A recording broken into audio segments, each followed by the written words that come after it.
Hey, that's Eli's mic. If you didn't see it, he's a little rusty today. We got a guest on. Hey. So we're going to have to adjust Eli's mic a little bit. Oh, you're good, man. We're going to wait on you. You're good. Happy Friday, guys. Happy Friday. Back from the holiday. Hope everyone had a good holiday. I know Christmas gets a little tight as far as work. I think we all took some family time. Eli's going to take a minute and fix his Go and introduce fix Alex, his mic. Yeah. No, I want them to watch. Yeah, so Eli's off camera. Not really. Alex is trying to figure out how to share this. That's how this goes. But hey, we're live, uncut, raw. The digital man trying to figure out how to share. As long as everyone knows, like, Will had his shit together when this thing started, as usual. Everyone else is kind of getting their thing together. That's right. I appreciate that. You're still in the camera. Oh shit! This is how we do it, Alex. So man. guess We're all today, pro, dude. No, man, we're gonna have some fun. We got Alex. I'm gonna let him say his last name because I completely chop it up. But he's a good friend of ours. We got some fun stuff for 2020 that's coming about. We met him also through a good buddy of ours who referred him to us, and we've gotten along and had some fun, and we've got a lot of stuff coming for 2020, and a lot of it credit to him. That he's bringing us to tag along with, and then vice versa. But Alex, man, I want you to introduce yourself. And before we get started and I start talking trash to you for the next hour and a half and kind of get into the bare bones of what makes you who you are, introduce yourself, man. What are you all about? Well, first off, happy holidays, everybody. And thank you, gentlemen, for bringing me on. Love the setup. To help you guys understand how to pronounce my last name, the English version is Caragiannides. So go ahead, Will. Take a Caragiannides. There you go. I got that. That's pretty good. Shouldn't want to listen, man. I can say all of it. I'll be honest. Sometimes I have to dumb myself down. You know. Say it the other way. The Greek way, which is what I prefer, is Caragiannides. Sounds so awesome. Alex Caragiannides. But yeah, man, I'm glad to be here. Had a great Christmas with the family. Right on. My wife and I are starting now a new trend and trying to just relax more during the holidays. I don't know about you guys, but it seems like when Thanksgiving starts all the way up to like right now, New Year's, there's so much going on. Yeah. You know, you want to celebrate, you want to entertain, you're eating, you're drinking, you're buying gifts. And then at the end of the year, you're just like, wow, you know, I need to relax. And we're already going into the new year. So you got to go and grind. So we have this new thing, and I give all credit to my wife on this. And she's like, the holiday starting at Thanksgiving should be a time where you reflect and you kind of like relax and you rejuvenate. Yeah. So we're going that route, and it's been good for us. You know, I like that, less is more. Dude, less can be more. I mean, 100%. We do something we've done for a while, so New Year's we don't go anywhere. You know, we've always stayed in with our kiddos. Cash is the newest one. But we've always stayed in with our kiddos on New Year's and just celebrated. And Chloe, she actually, she almost stayed up last year. She fell asleep at like 9:30, and then I woke her ass up for New Year's? Yeah, she's always trying to stay up. She's never made it. Last year she made it because I woke her up just before, and she had a good time. But we stay in, and part of that was me being a cop too, right? Like I got a little, not jaded, but I got perspective on, like you think you out with your family, and you're sober, and you know everyone's buckled up, and you're doing your part, but that doesn't mean everyone else is doing their part. And just the amount of drunk drivers we see around the holidays as police, it just shed light for me of like, dude, I'm not putting my kids in a car and then just being at the disposal of someone else's immaturity. And then, you know, because if one of my kids or someone gets hurt, you know, whose fault it is does not matter, right? Like it's not gonna heal my kid, right? Yep. So there's just some stuff to that, you know. So I use the word jaded, but I don't think it's jaded. I think I have some good perspective on. That's my reason why I like to stay in. Kate just likes to kind of be a homebody, man, and just enjoy family for what it is, and we live pretty close to her folks, and I like that. I'm trying to take it all in and enjoy this time with family. I also think because we tend to work so much throughout the year, and we're on the grind, and we're trying to fit maybe a little bit of family travel within the year. I think your wife's right. Like, you're going to get these little vacations in or a little weekend trip, and then in between that, you're grinding with everything you got for the entire year, right? And then at the end of the year, like, yeah, maybe that's time to kind of catch your breath and just reflect and take it all in and just embrace it all. And I like it too, because even if you are wanting to keep grinding and keep working, the whole rest of the world is shut down these 2 weeks, man. So it's almost forced. It's kind of forced, yeah. For us, but that's not necessarily for everyone, man, because if you're you know, you got your 9 to 5. if you work at Foot Locker. Yep. They still need you. Dude, Black Friday. Could you imagine working in retail for Black Friday? No. How about the restaurant industry? Some restaurants are open on Christmas Day. They are. Some restaurants are open on New Year's Eve. Yeah. That's their biggest money days. Yep. It's a big thing. Yep. Big thing. So no, I think your wife's spot on, man. We're somewhat doing the same thing. But again, I also think sometimes I think people during the holidays, the reason why there's just like so many gifts and so much like, let's go here and go there, is I think they're making up for lost time throughout the year. And that's just impossible. And then we start giving gifts, and I'm shooting from the hip. I'm only speaking to my perspective, but then sometimes maybe we're elaborating and giving gifts to make up for that. And that's not necessarily the right way to give a gift. And that's a little skeptical. You know, it's a little opinionated. Because then at the same time, it's like at least there's some good intention behind it, and you just have to let people kind of express how they care with how they care, man. And I'm starting to learn, being 35. This was one of the first years like I didn't see my, you know, like I enjoy my cousins and stuff, and just had a baby not too long ago, and we've been grinding the company. This is one of the first years where I wasn't initiating and making the time to see a lot of people. And I saw no one. And I almost took it a little personal. You mean like your extended family? Yeah. So like my cousins and stuff, man, when I was like single and no kids, I would always make the effort to go see them and see their kids and hang out and just participate, man. Someone was, you know, if they had a kid that was born, go to the hospital. And then, you know, and I would take that initiative. So this year, you know, Cash is 15 months old and not really anyone reached out. No one not even like a text message. Damn, for real? At first I was like, that bothers you? It did at first. Yep. Did it first. I called my oldest uncle, and I'm kind of like expressing some of my thoughts, and he's, you know, he lives out of state. So for a long time he's felt kind of left out because he's been just gone, you know, but he shed some light on, you know, because I was like, man, normally I'm doing that. And he's like, well, what changed this year? You know, why weren't you doing it? And I'm like, oh, I've just been so busy with raising my kids, you know, and the business and grinding. And he's like, yep. He's like, just understand, if someone's not reaching out to you to congratulate you over kiddos, or if they didn't make the baby shower, they've just been busy. Same like thing. You just found out. Right. So he's like, look, Will, it's nothing personal. I know that. He's like, everyone is just in their little cell with their direct family, man, their household, just trying to get by and do all they can to provide. And you know, for the first time you felt this, but because no one reached out to you in return, what you're missing is that when you were always reaching out to everyone, you kind of had the time to do so because you were single and you had no kids. And of course you could drive over and hang out with kids. What else are you doing? Yeah. Right. So just some perspective, like, okay, like, you know what, like it's not, and once you realize it's not personal, you can kind of get past it and just realize, you know, hey, things just kind of are the way they are. And if you only get together once a year, like maybe it's not as much as you want, but it's still great that you do it. You can still, you know, just reflect. And that's why I like what your wife has going on, of just taking that time and just reflecting, because that may be the only time you can sit and hang with your cousins for 5 minutes and just have a beer and enjoy it. And then, you know, spark the conversation. I think we're going to start doing a barbecue with just like the cousins, you know, like over at my house, and sit out in the back deck, have some beer, and just be a little bit more deliberate. Because we all know we still have more time than what was warranted. Like, you know, we didn't see each other at all. And it's like, all right, we're not that damn busy. But yeah, at first, man, I was a little bummed, but you're always, and this is why we've talked about this, and I'll be curious to get your thoughts, Alex. We've talked about not allowing your emotions to have majority vote with how you respond. And I've really like applied that for 2019. And part of applying that made me just kind of like not reach out to cousins and bitch them out and what the fuck, nothing like that, right? Like just kind of process my thoughts. I reached out to my oldest uncle to just get some wisdom from him, and then you know, slowly but surely you start kind of seeing different lenses, and then like it's not personal.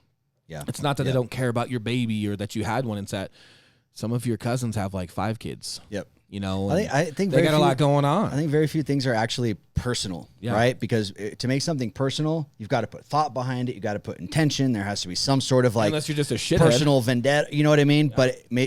But most people just aren't, like your uncle said. It's just people are caught up in their own shit, and it's like it. And I think that's a great segue, because I want people to hear Alex's story, kind of where he's from, what he does, what he's all about. So I think this is a great segue, because we know you're not from Colorado, right? No, sir. So this is a segue like on, that, bro. Hey, man, where you from, how you come, and how do you guys stay in touch with family when it's long distance? Are there anybody that's long distance, and how does that look for you, man?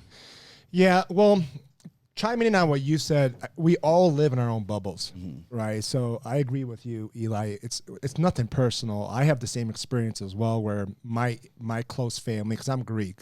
So I was born and raised in Chicago. Grew up in a Greek neighborhood. My parents were born and raised in Greece. Immigrants, never even spoke the language when they came to Chicago. When I was born, my first language was Greek, and I grew up in a Greek community. I mean, it was awesome. Like all my. So you're living in Chicago, but first language Greek everywhere. Greek everywhere. Yeah. Greek school first, Greek altar boy first, Greek friends first. I mean, it was segregated just like that. We call it Old Greek Town back where I grew up. But, we had a lot of family. I still have a lot of family, great family. I miss them dearly, right? I don't talk to them as much, right? Because life goes on. We grow up, we get married, we have our own families. Now we have our own bubble, right? That's just how it is. Yeah. Nothing personal. We have to be proactive and conscious of who we want to stay connected with. I believe all of us do. And like what you experienced this year where less people reached out to you, it's nothing personal. Actually, it wasn't different at all. I'm just the one that's always reaching out. Yeah. Once I stopped reaching out, it just was what it was. And a lot of changes have happened to you. Yeah. In the last couple of years. And you're when I think I want to share that, and I want to see my cousins, and I want them to see my kid. And again, it's like, I was able to go share that with them because I just had the time to do so. Now that I've got my own bubble and my own kids, and I didn't get it in return, it's like, well, their situation wasn't the same as yours when you were giving that type of attention. So you can't necessarily hold that stipulation in the same manner. You just kind of have to see things for what they are. And that's why I'm glad I reached out to my uncle, man. And that's what's fun about family is, I do have I do have good family to where, like, if I need to make a call and ask a question and just kind of get some better perspective before I go popping off at the mouth, it's probably a good idea because you don't embarrass yourself. And even if you're right, and this is where I talk about emotions. I'm curious to get your thoughts too, Alex, because this year I was big on just not allowing your emotions to have majority vote in a conflict or in reacting to something. And it's okay to be emotional sometimes, but more times than not, even if you feel an emotion from something, a lot of times people allow that to be the biggest contributor to how they react. And it's just not the best way. And even if you're right, like I would have felt bad if I'd have bitched my family out. Because even if I'm right, per se, right? I'm not going to feel good about doing that. It's just not going to, what I mean? It's like, hey, it's family. And then once you realize, like, no, and then once they say, hey, man, we're sorry. Like, we didn't mean anything by it. And then once it starts to sink in later, you're going to go, I should have been thinking those thoughts before I popped off at the mouth, right? Just being a little bit more understanding. And I think at 35, like, I'm old enough to know I don't know shit, right? Like, because you're just now embarking in a little bit of wisdom, and you have just enough life experience as a father in business and just in life in general. I'm just at the brink of being able to put all of those together and just kind of see things from a different perspective. But you still have to be patient with that because it's still new to me. Right. So it's just we're always learning and growing. Yeah. We're always evolving as human beings and growing. Right. I'm 45. I'm still learning today. Looks good as hell too. I know people see his does, pretty man. ass on he camera. Does. I know we're gonna get so many views off his pretty face. It's the Greek genes. And if you guys can't tell, he's tall, he's lean. We gave Alex like a 3-foot chair, so he's not taller than us. I'm down here. And I know people want to hear, man, because you're like, hey, I came from a Greek neighborhood. I came from Chicago, and you said Chicago. Yeah. Everyone knows like there's a little bit of mafia or some bullshit in there. So. With that being said, and we've had some colorful conversations. By the way, no, for the record, he's not a confirmed criminal, so he's good to be on this. Confirmed. Yeah. He has some interesting stories about kind of how you grew up, man, and just how sales were back then, what relationships meant back then, and I'm so excited for people to kind of hear that. So if you're cool with it, man, I want to hear more of that stuff. Just absolutely. What did that look like growing up in Chicago? How did that turn into sales for you? And then your path to Southern California and all that cool boy stuff, and then what ultimately got me here in Denver. Yeah, man. Led you straight to us, man, like a country song. I got a really good Rascal Flatts song for you. Yeah, man. Let me hear it. Chicago was great. I mean, growing up with a Greek family, they did the best they could do with what they knew. Yeah. You know what I mean? So I love my parents dearly. My parents are still together, still alive. They did the best with what they had, with how they were raised. They raised us. They provided for us. They loved us. They protected us. My dad was an entrepreneur. My dad actually was a professional soccer player. Oh, no shit. Yeah, my dad was a badass. My dad was a professional soccer player growing up, and if he grew up in this era, he would have been paid a lot of money. But back then, they pretty much played for free. Yeah. Right? Yeah. They weren't paying the for money. Fun. Yeah, they were paying. They were paying for fun. They had no shoes. They had soccer fields just in villages, and that's what they did. But he was great. I mean, thinking back now, what my dad was teaching me, or what my dad tried to teach me, my dad outworked everybody. My dad would go to practice 2 hours before practice. It's a true story. 2 hours before practice, and practice running and dribbling the soccer ball. He would stay 2 hours after practice, and he would literally take a soccer ball and be like a couple feet away from the wall and basically just kick the soccer ball with both his feet. Because my dad said both your feet have to be the same to be a really good soccer player. Because a defender then will know how to defend you if he knew you were pro one side or the other, right? Similar to like basketball, just a lot harder. Yeah, similar to basketball, exactly. You have to be able to dribble with your eyes up and be able to dribble both ways. Same with soccer, right? But he taught that to me, tried to teach it to me growing up. I didn't really realize it till later on in life, how just outworking people, right? Just outworking people could put you over the top. Now, my dad was very talented at the same time, right? He had natural skills and abilities, and then outworking everybody just made him That makes you dangerous, man. Dangerous, yeah, when you've got talent and work ethic.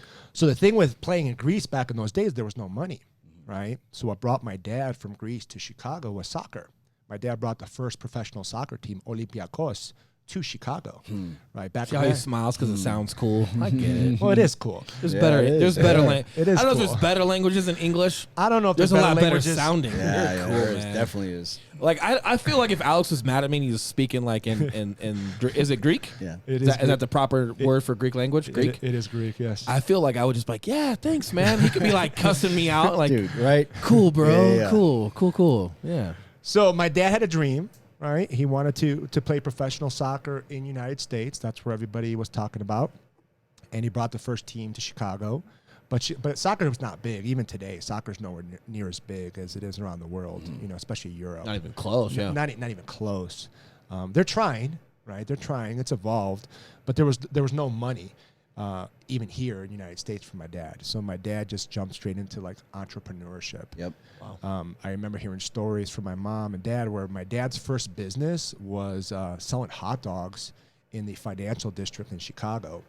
And his team, his players, would have different hot dog stands all over different like blocks in Chicago. Wow. And my dad used to buy from the vendors the beef that was like 95% pure beef. Right. And his competitors would sell the beef that was like 95% processed. Yep. So the taste difference was like night and day. Yep. Yeah, it's like cutting cocaine. You can only cut that so much. If you're and I'm being serious, man. I'm not saying like I'm an advocate of that, but like 100%. Just on the street, like this is at all levels when we talk about product, right? Like if your cocaine is 10% pure and someone else's is 90% pure, dude, people will know the difference, man. You're going to get the repeat clients. And they'll pay premium too. And they'll pay premium and they'll come back. Yep. And they're going to and they'll tell other people. Yep. Right. Word of mouth and them coming back is as much as you think cutting your product is going to like, oh yeah, I'll be able to sell more of this batch.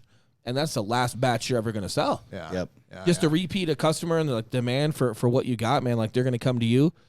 If every other place is closed on the planet and they just need a hot dog. Yeah. I guess I'm going there. But if your product's great, man. I can already see what our soundbite is going to be. It's going to be like, talk about cutting product. I'm going to have a picture of a hot dog and a bag of cocaine. And we're going to tie that into digital marketing. You know how I met Eli? How'd you meet Eli? He had a warrant for drug possession. That's why he... True story? I did not. Did I lie to you? I did not cut my shit, man. Let that be known. Yeah. He's like, come on, man. Before you take me to jail, just try it. Just try it. And I was like, woo! He had me in the back of the squad car, Fucking man. lights and sirens were on. I was jamming. We should go into business together, man. And I was like, fuck it. So And we the ditched rest the is police history. car in the side of the road. Yep. Called it in, and we lit it on fire. Bounced, Ended man. up here, man. Yeah. That's awesome. Yep. So Absolutely. selling hot dogs. Yeah, selling hot dogs, selling a lot of hot dogs.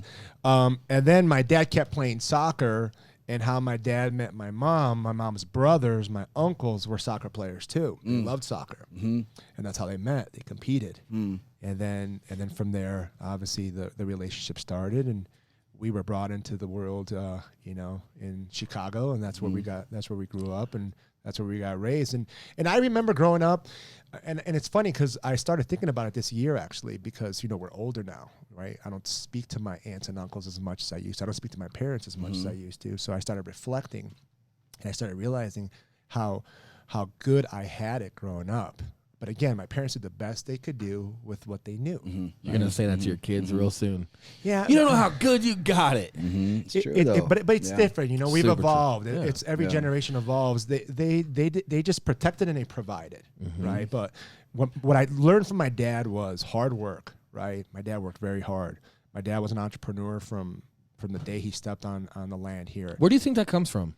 It probably came from how he was raised. Because it sounds like even prior to that he was an entrepreneur. Because just the thought of so he's a player, but then the thought of helping lead, bringing a soccer team to America.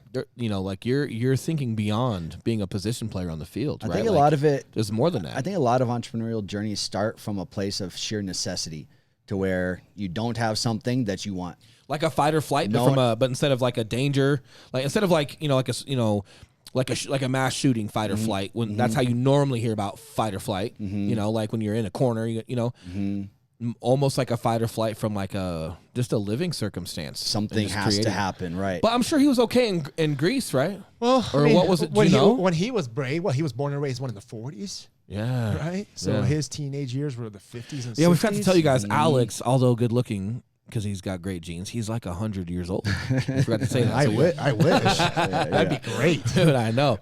Yeah. No, but in all reality, he was forced to make moves. Yeah. He loved soccer. It was a passion. He didn't do it for the money. There was no money. He did it for the passion. All his friends were together, and he had to make moves, and he took a risk. Right? It wasn't easy for him to jump on a boat or a plane or however he came here, but he did it. But back then, America was...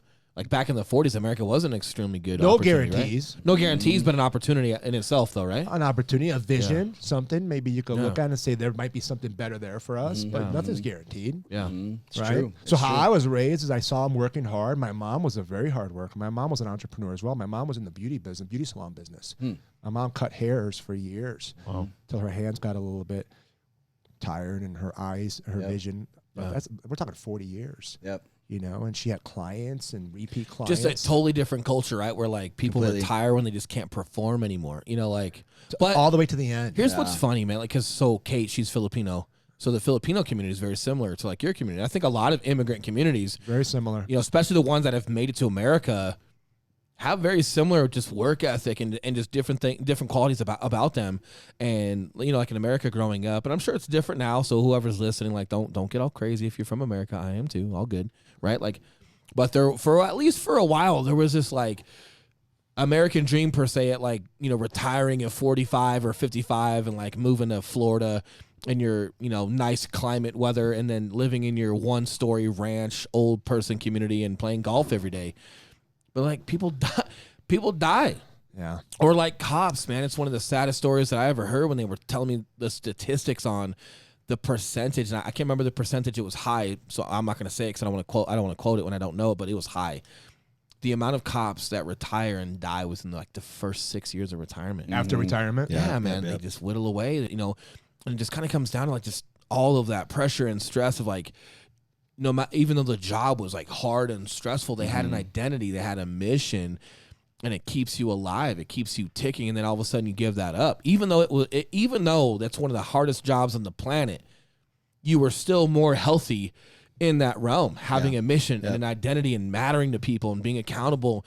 It kept them ticking, and then they retire, and they just whittle. But like you see, a lot of immigrants, they like never retire. No. But they also live to be old as shit. That's why. And then you're like, wait a minute. Yep. And like they love, and it's not even just that. And here's something else I've noticed from immigrants. And I could be wrong at scale. It's just my perspective. But a lot of them didn't like fall in love with their job, like owning a liquor store, managing a liquor store, or whatever it was. They didn't necessarily have to love their job.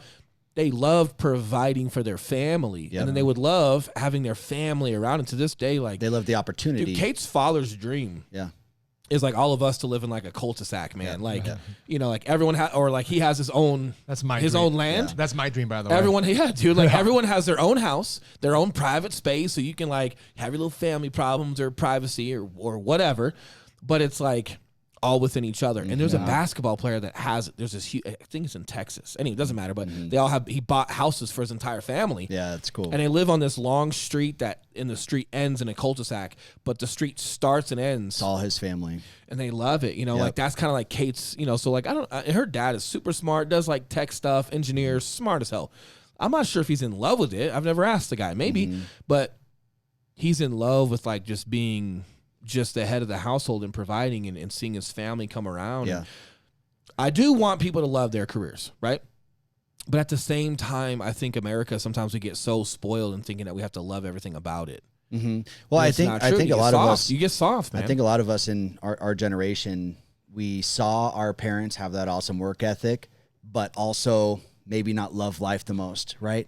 So it's like you see that balance or that swing the other way of people. And people can overcompensate where they try and love too much and maybe they don't have the work ethic. Yeah. But that balance really comes in to where I think we all kind of are. Like, I think we all genuinely like what we do. Yeah. And we have the work ethic that our parents had, but we also know that, hey, we need to take time to connect with each other and talk about our emotions and just and opportunity, feel shit, right? Yeah. Just with technology, like, and we're going to get it, and this is a great segue to what you do now, because we're going to talk, like, just the opportunity we have at scale with technology and platforms. Look, it just wasn't the same thing. They didn't have the information that we have. It wasn't this, like my dad, right? Like my dad worked for a company and got laid off in the 80s. And it was a company that was contracted, I think, by like NASA or something to work on computer stuff. Well, then a spaceship blew up on live television, right? So then that project kind of like went stale for a while, right? So he got laid off. The opportunity for him to just go do other stuff in that realm, like it's just not the same, right? So, you know, there just has to be, we have to consider that. But so again, like they didn't necessarily love life, but they had the work ethic. Now it's a little flopped where like there's so much opportunity. You have a generation thinking that they have to just be so in love with what they're doing. And then the reality is like, look, man, even like baseball for me, I didn't love every piece of it. There was things that I had to mentally be tough force myself to go hit a damn ball off a tee. Like, you know, but I think there's a perception sometimes of like you have to love every single thing that you do about a career, right? Now, this is my segue, obviously, because you're phenomenal at what you do. And we're talking about social media and platforms and tech. But prior to that, because I want people to hear that, but we haven't gotten to like what you did in Chicago, man, and like where your hustle. We know what your family did, right? We know their hustle. Yeah. I want to know your hustle. Don't tell me like, what do mafia guys say? Like, I'm in construction, some shit, right? Like laundromats and shit. Yeah, but no, I'm just looking aside. You know, I think it's good for the audience to just kind of hear like, cool, man. So that was your folks, and then where did your hustle start in Chicago? Where did that lead you? Did it leave you troubled? Did it leave you not troubled? You know, how did you rebuild? Did you have to rebuild? Where did it take you? I think we need a little more Jack for this. Will you hand that to me? There's going to be some good stories here. Yeah, here you go. Thank you. I mean, listen, Chicago for me, I wasn't an immediate success in anything that I did. I really wasn't into any type of work at all that I did growing up. Like I said, my parents provided, they protected, but I didn't really learn really the art of making money, the art of investing, the art of saving. I didn't learn any of that from my parents because my parents didn't know any of that. All my dad cared about was making sure we had a roof over our head and we had food to eat. Yep. That's it. He never really looked at tomorrow, right? He never had a vision. Cheers, guys. Happy holidays. He never had a vision of tomorrow, right? He had always of now. Because that's just how their life was. The thing about that I remember about my parents and just about the culture, Greek culture, period, was their passion for life, period. Yeah. Right? Like you said, you don't have to love what you do, but they loved living. Yeah. They loved life, period. Like a job was a necessity to live, right? They just had to do what they had to do. To create some income to go live your life, yeah, right? Like my dad loved living life. He loved soccer. That's what he did. Yeah. Right? So growing up, right, I wasn't taught any of the fundamentals, right? I like how he's like prefacing how he wasn't taught anything because he's about to say some bullshit right now. No. I'm gonna keep it real. Like I had a great upbringing, but I made so many mistakes. Yeah. That at the time I had no idea I was making mistakes. But all the lessons in life that I learned were all from my mistakes. Yep. right? Yep. I had so many jobs growing up. I could never keep a job. Yep. I never liked anything that I did. I was going to say you could never keep one, or you could never make yourself stay at one. Probably both. Both, man. Yeah, both. I think they kind of because when you can't find a way to like want to stay there, you're gonna slack off or do something that gets you fired. Yeah, like look, my dad was my role model, right? And my dad, besides playing soccer, when his soccer career ended, he was a businessman and he had businesses. And some of them were successful and most were not successful, right? So all I had to look at as far as a role model was my father and what he did. And I was an entrepreneur from early age. I didn't know what that meant. The word entrepreneurship back in the days meant basically you're unemployed. Right. When somebody said back to you in the days, like when I was like 17, 18, 19, 20, what do you do? I'm an entrepreneur. You're basically unemployed. So you never said that. Yeah. Right. You can never say it like today. You say you're an entrepreneur. They put you in the same categories like Grant Cardone and Gary Vee. They look to you like, wow, what do you do? Right. It wasn't like that back then. So I took jobs after jobs after jobs. They were always around sales. They were always around marketing. There was always around like a hustle. But I never kept any for a long period of time. I must have had, no joke, maybe 50 jobs in like a 6 or 7 year period. Just never kept them. One of my favorite ones, and I'm going to share the story because it was a catalyst. It was like a pivot to what made me like go in the direction that I'm going right now. It's crazy. I think about this now at my age where I'm today, but this was definitely a pivot.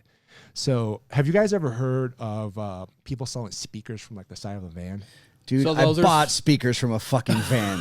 Listen, those Swear to God. So let me tell this I story. remember a movie and those guys had stole speakers and then dude. sold them at cost. I literally bought speakers from a van. Okay, so look, here's the- $200. Here, yeah. So you're a criminal and you're a culprit. So here's the story. First of all, the speakers were not stolen. Allegedly. Right. And that's okay. We can't. They were Hey, not you weren't stolen. selling speakers off Arapahoe and Parker Road at that Now, hold time. on a minute. This is Hold Chicago. on. This is Hold Chicago. on.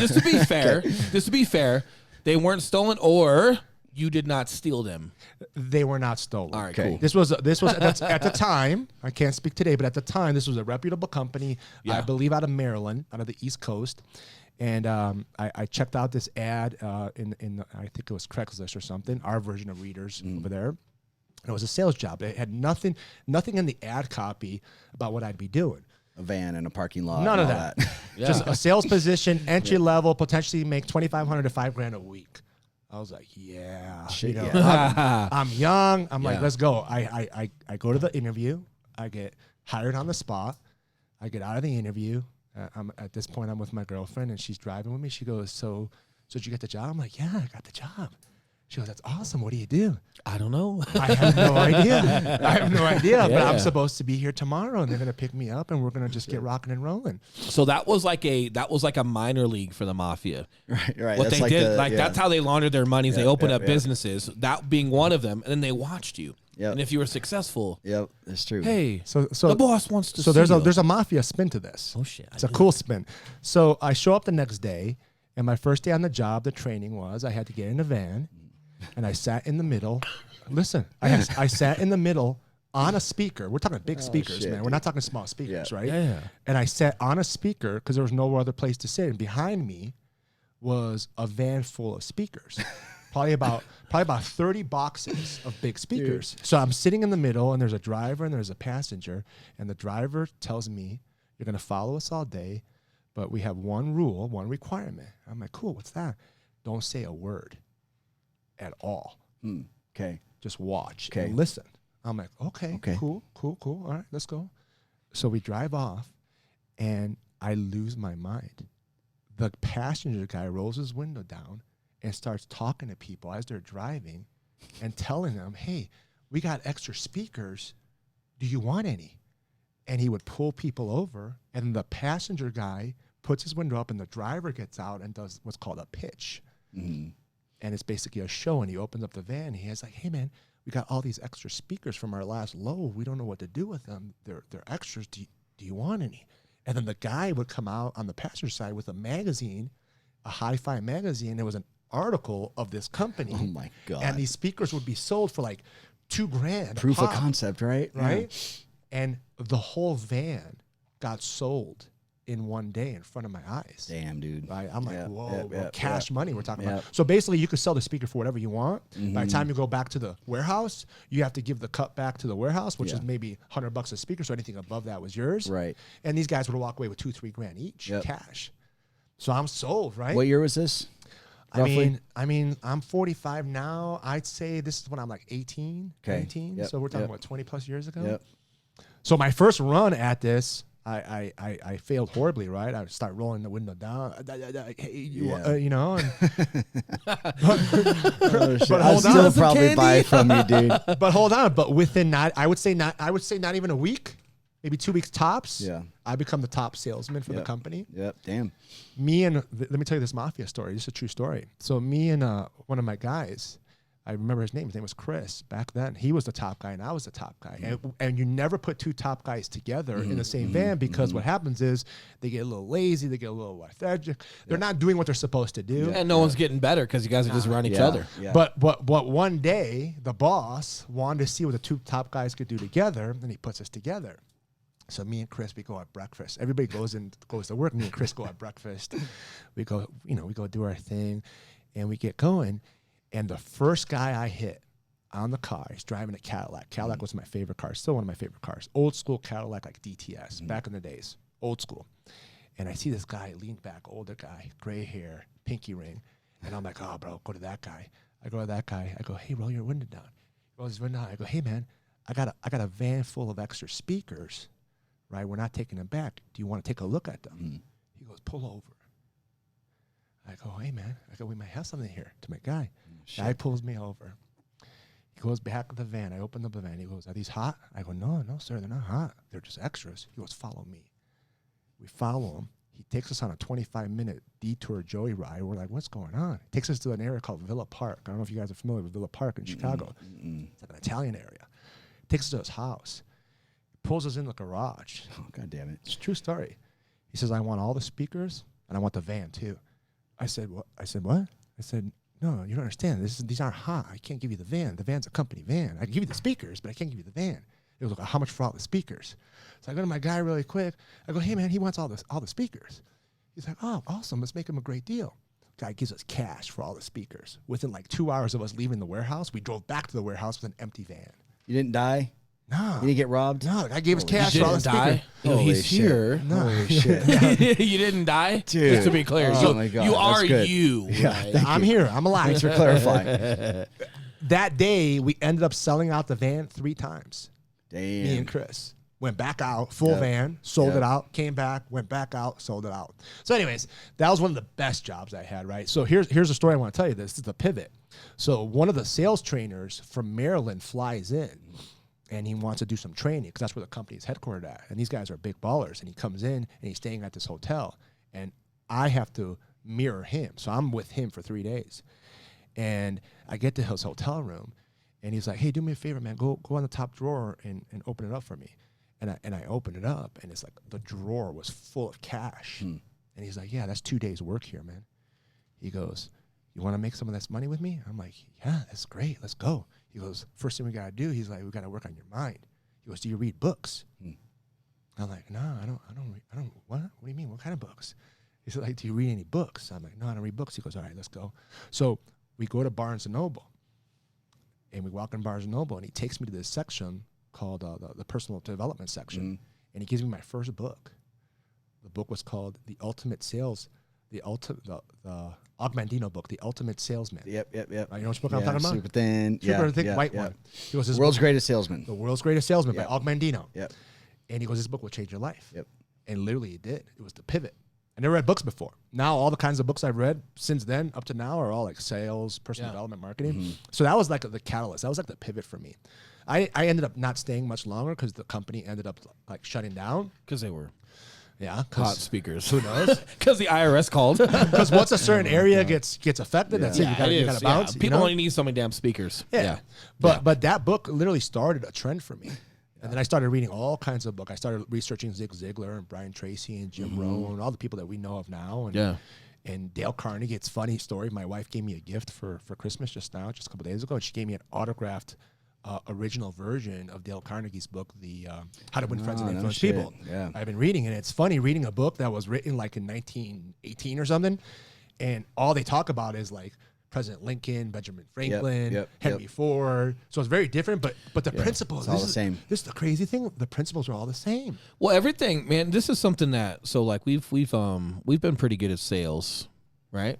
Like we've done, top 1% producing. Yeah, you're for you're Berkshire very modest nationwide. right now. Top 1% in 2 years. There's the soapbox, but it leads, and I soapbox every now and again because I do want to be validated. Like, hey, listen, like I'm not just shooting you a bunch of bullshit, right? Like I think accreditation does matter, right? Like being vetted matters in sales and entrepreneurship. You can't just be running your mouth, but have nothing behind it because you don't have proof of concept. You have a theory, and that's all it is, right? So there is some validity to being on a soapbox for 10 seconds. But for me, my pivot was similar to yours, but different. And this is because I'm a late entrepreneur, right? Like I did, some baseball and then, the Marine Corps, for a long time and did my thing there and some government work and police work. And I get to, I helped build a fitness company to 14 stores. And like, I didn't really quite realize what I was doing quite yet, but it's labeled sales, right?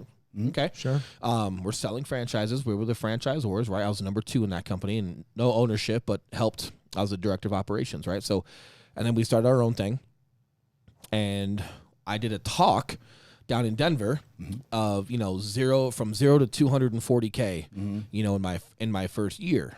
And then as I started to think about that talk and reflect and look back on it, right? Like I started to realize, man, this isn't my first year at all. This is 15, 18 years of experience that I just applied into real estate. But then when we talk about the sales of real estate, it's like, hey, this is just relationships. I'm the product. Whether you're going to buy or sell today or a year from now or 10 years from now, what matters? Being honest, right? Working hard, providing actual value. Like I need to be good at what I do. Right. But then, so for me, I've never been onto like the sales books. I learned people at an extreme level. Law enforcement, you want to meet people?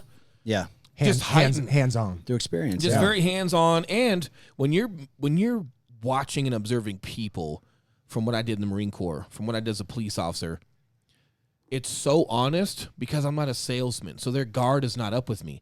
When I knock on your door as a salesman, your guard's up. You're telling me what you think you should be saying, and I'm supposed to pitch you.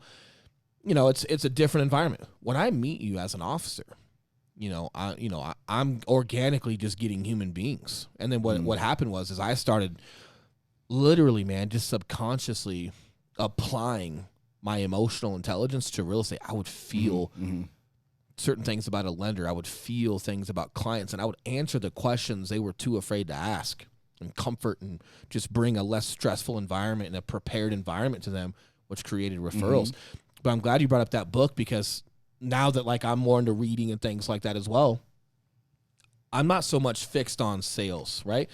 I'm super fixed on human beings, right? Like it's very clear that I'm selling something. Cool. The more I understand you and your situation, and the more you understand that I'm here to understand you and your situation, not the sale first, the human being first, I fucking win. But I also understand you might not buy or sell today. And then that's okay though. Because if I'm going to be around for 5 minutes, cool. Like if you buy a year from now, what's the problem? Nothing. You buy 2 years from now, what's the problem? Nothing. I'm here.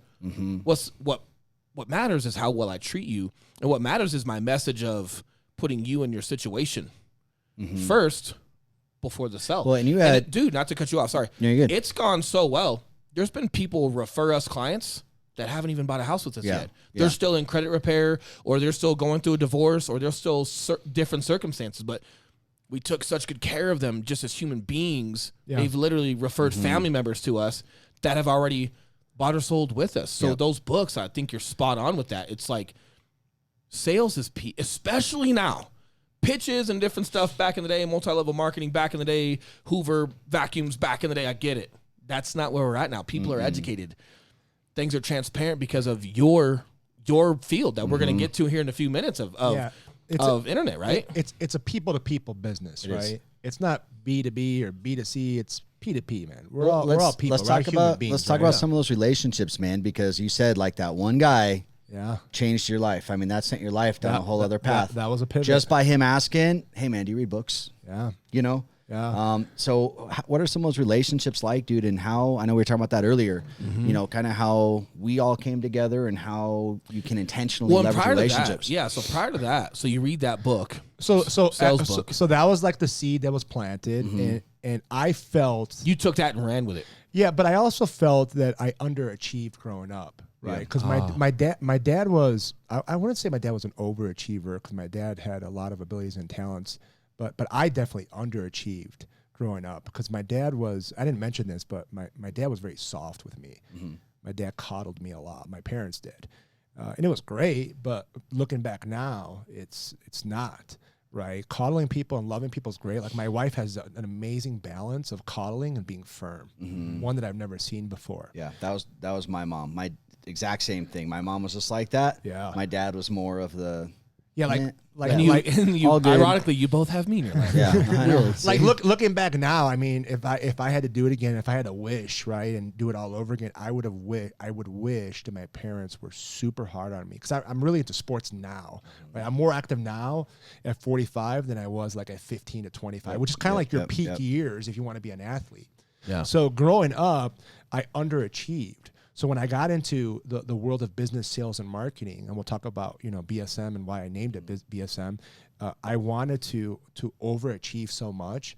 So I dove into these books. You're like, hey, this is my opportunity to I didn't know it. I didn't know it at the time. Catching up to do. Yeah, I didn't know it at the time, but I was planting seeds that grew up later on, and I realized, like, you know, I want to go. That's why I'm so big on reading right now. That's why I'm so big on my craft right now, because I missed out on my opportunity to become an athlete or do something that I could have done early on in life. So, or you could have blown your fucking knee.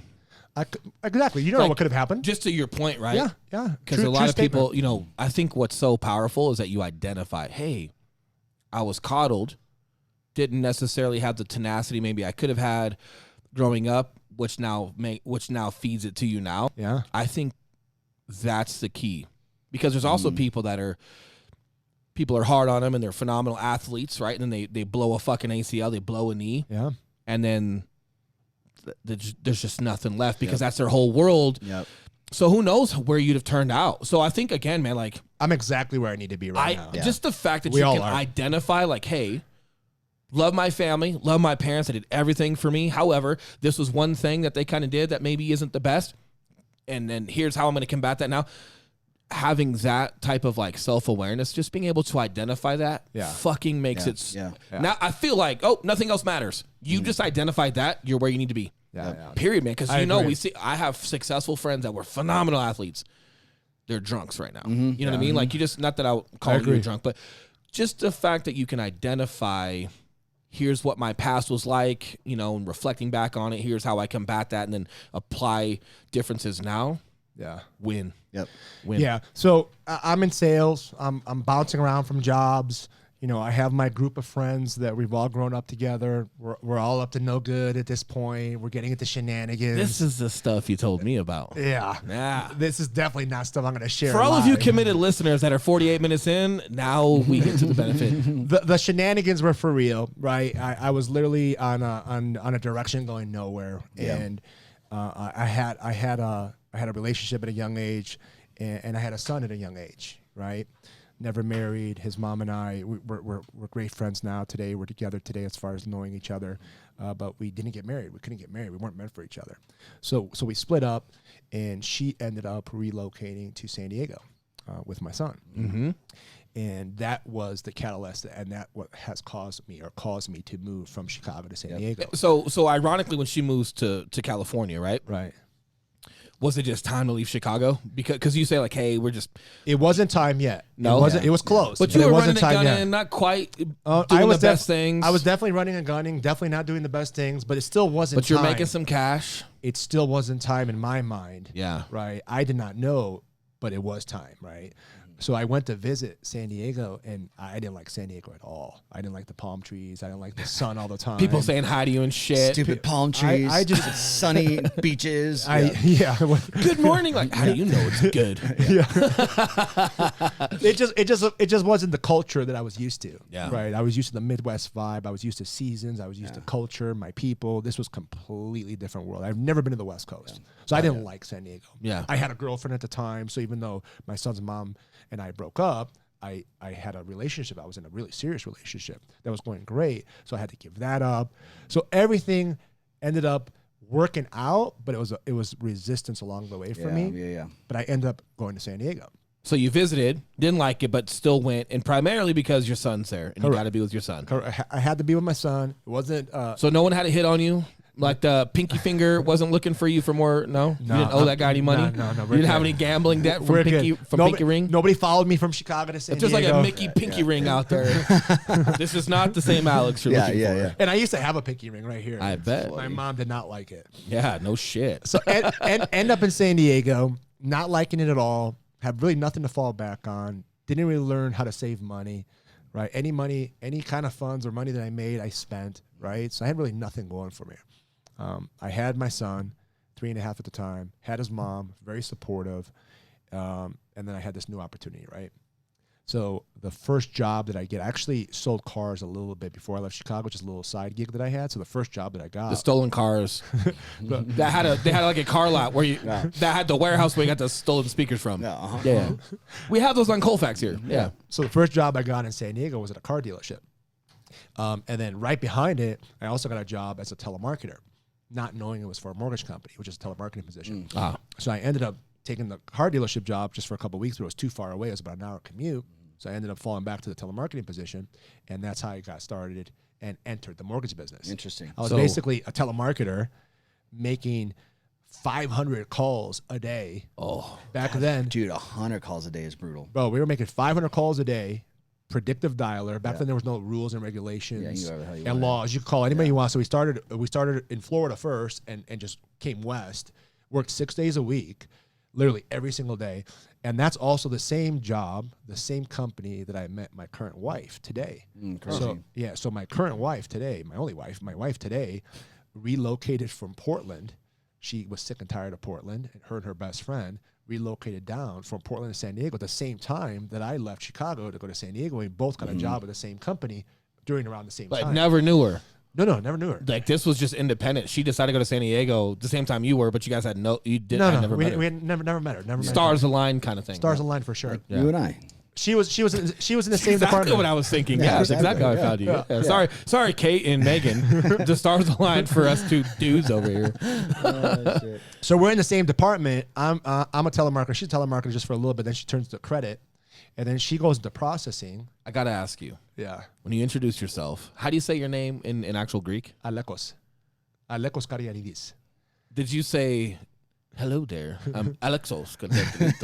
No. Me and Chloe, it wasn't like when our eyes met, we knew. Me, my wife's name is Chloe. She's smart, man. She knew you were full of shit, huh? She was like, "This guy's good at sales. Let me watch him." My wife will tell you today, my wife saw something in me for sure. Yeah. But there wasn't like that attraction where we see each other and we're like, I was actually getting out of a relationship. She was getting out of a relationship. So the last thing we really wanted was just mental. You weren't quite there, right? No. We just obviously met each other. She was super cool, and her clique and my clique were together, and we just became friends. It's awesome, man. Yeah, and then it took us about almost a year, before we even went on our first date. So we were just friends for a year. Yeah, right. We weren't even interested in dating. We weren't intimate with each other. Yeah. But a year later, we just ended up going on a date, and I've been with her now ever since, 16 years. So cool, man. Damn, dude. Yeah, I love people's different stories, right? Because like Kate and I are similar but different, with like how we met, and like I was following. Dude, it's a funny story. Like I had a girlfriend at the time. Didn't know Kate, but we were friends on Facebook. From my memory, she friend requested me first, right? That's just that's how this goes. My podcast. My story. So if you're listening, my podcast. That's your version of the story. That's fair. My story. The story. Right? So we were friends, man, and I just thought she was awesome. She wrote, and this is so funny, man, because I'm such as much as I talk, right? Like I pay attention more than I talk, and I would really I would just see her page, and of course I thought she was attractive, but then approach her on Facebook. I'm not going to be that weirdo, and I would just watch how she would write. She articulated well. She would put commas appropriately. I'm like, she's smart. She's good to go, right? Like, and I remember, so I'm dating this girl at the time, and she asked me one time, she's like, "Who's Kate Mara?" And I was like, "What?" And she goes, "Her." And I was like, "Oh, wow, I don't know her. She's a friend on Facebook." She's like, "Well, you keep liking all her shit. Apparently, like if I like so, you know, like this is before like we all knew, you know, patterns of like if someone's actually harassing you and stalking you, you didn't know what gives you up, I guess. And like we were running a company at the time, like, dude, I liked a lot of people's stuff. I'm that guy, like, you know, if something's cool, I like it. If you got a good message, I like it. I'm not just necessarily liking it because you're the hottest girl I've ever seen. That aside, I like what you have to say. And anyway, long story short, that girl and I we split for different reasons, right? Like, she's crazy. And I'm kidding. So we end up splitting. So I end up, you know, I'm doing my thing. I'm helping a friend with a business. He wanted to order some shirts. We had a clothing a hookup with a clothing company, and I was like, "Hey, man." He's like, "Yeah, dude. I was looking at some stuff and wanted to just order like 20 shirts." I'm like, "Dude, you're gonna get smashed on price. You only want to order 20?" I'm like, "Dude, just give me your order. I'm going to attach it to mine. I'm going to ask this guy to get me, hey, do 2 vector files for me, man. I'll get you it at cost. I'm not going to charge you." He's just a guy that shopped at our stuff, and he's like, "Dude, thanks so much, man." So I just helped him out, man. He's a cool cat. We hung out a couple times and really cool. And, so him and I became friends on Facebook, and we're chit-chatting. And he comes into the office one time, and I pulled up my Facebook, and he was out like the night prior or something, and he had a photo with her. It was him and a couple of other friends and Kate. And I was like, "Yo, you know Kate?" And he goes, "What?" I go, "Do you know Kate?" And he's like, "What are you talking about?" And I go, "Bro, you have a picture with her last night. Like, don't lie to me." Who? He's like, "Oh, Mara?" I'm like, "Yeah." He's like, "Oh, she's a nerd. I've known her since junior high." And I was like, "Cool." He's like, "Oh, you like her?" And I was like, "She's got a lot of good things to say." Maybe. And he's like, "You read her stuff?" "Oh, dude, you super like her, right?" Like, so we end up, so I once he spoke of me and showed her my picture and whatnot, and she at least knew my name. Then I just reached out over Facebook and had a conversation with her, and but I didn't want to do that prior to like her knowing who I was. I don't want to be that creep. Anyway, interesting story. We're together for a couple months, and the traditional thing to do sometimes is your profile pic is you and your partner, right? And I get it. I never do that, but okay. Well, like, sometimes like people put themselves in their girlfriend. Pretty much an engagement ring. Is it? All right. Yeah. Anyway. In girl world, yeah. Right. So it was a picture of her and I for my profile pic, right? And I get a call from my ex. And I'm working with my cousin Reese on some video, different stuff, and I was like, "I'll call her back." Somehow, no bad blood from what I thought. No bad blood. Dude, it calls like 4 or 5 more times. And I was like, somebody's dying. Oh my gosh. Somebody's dying, right? Oh, shit. So I pick up the phone, and I was like, "Hey, you good?" And she's like, "You motherfucker." And I was like, "Well, that's one way to start a conversation, being sarcastic. Not probably the best approach." This is your ex-girlfriend? Yeah, and she's like, "How long did we date?" And I was like, "I don't know. Like, what's your point here?" You never had a combo profile picture. Spot on, bro. Yeah. And she's like, "How long have you known?" And like, look, the point is, like it just works, man. But that's why it's so fun to hear different people's stories, because mine's different than yours. Eli, I think they were like partying on top of a mountain with a bunch of drugs when they met. And then they like made out. But they're still together. Then they like made out, made a baby on like the ski lift Not on the far ride from down. I'm like close. I'm like shooting from the hip here. I'm not quite spot on, but I'm close.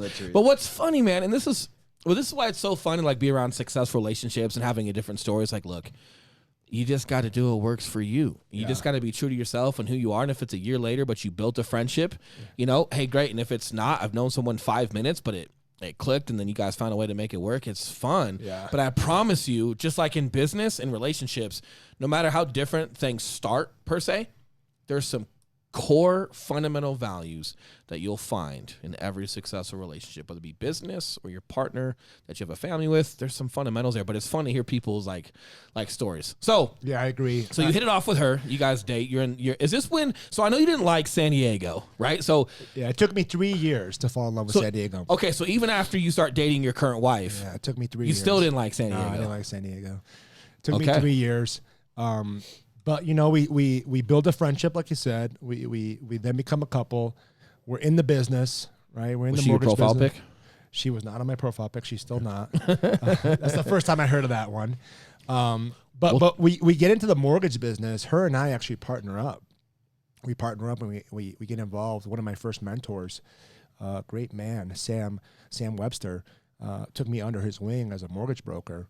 and gave us an opportunity to get our own. So you went from dialing to mortgage broker. I went from dialing to becoming a junior LO, Okay. kind of like a chop shop refi. What did that look like? How did that? Is this the opportunity you're talking about? Like, No, this was horrible. I mean, no training. Basically, from a telemarketer, here you go. Here's leads, call, close loans. And if is it because you were good on the phone? They're like, hey, now it's time to be an LO. Yeah. So basically, the transition from a telemarketer is either you're going to be a telemarketer forever. Right. Or you're going to quit or get fired, or you're going to become an LO. It's only so two. You kind of graduate into it. Yeah, I graduated into it. I was a good telemarketer. I was good on the phone.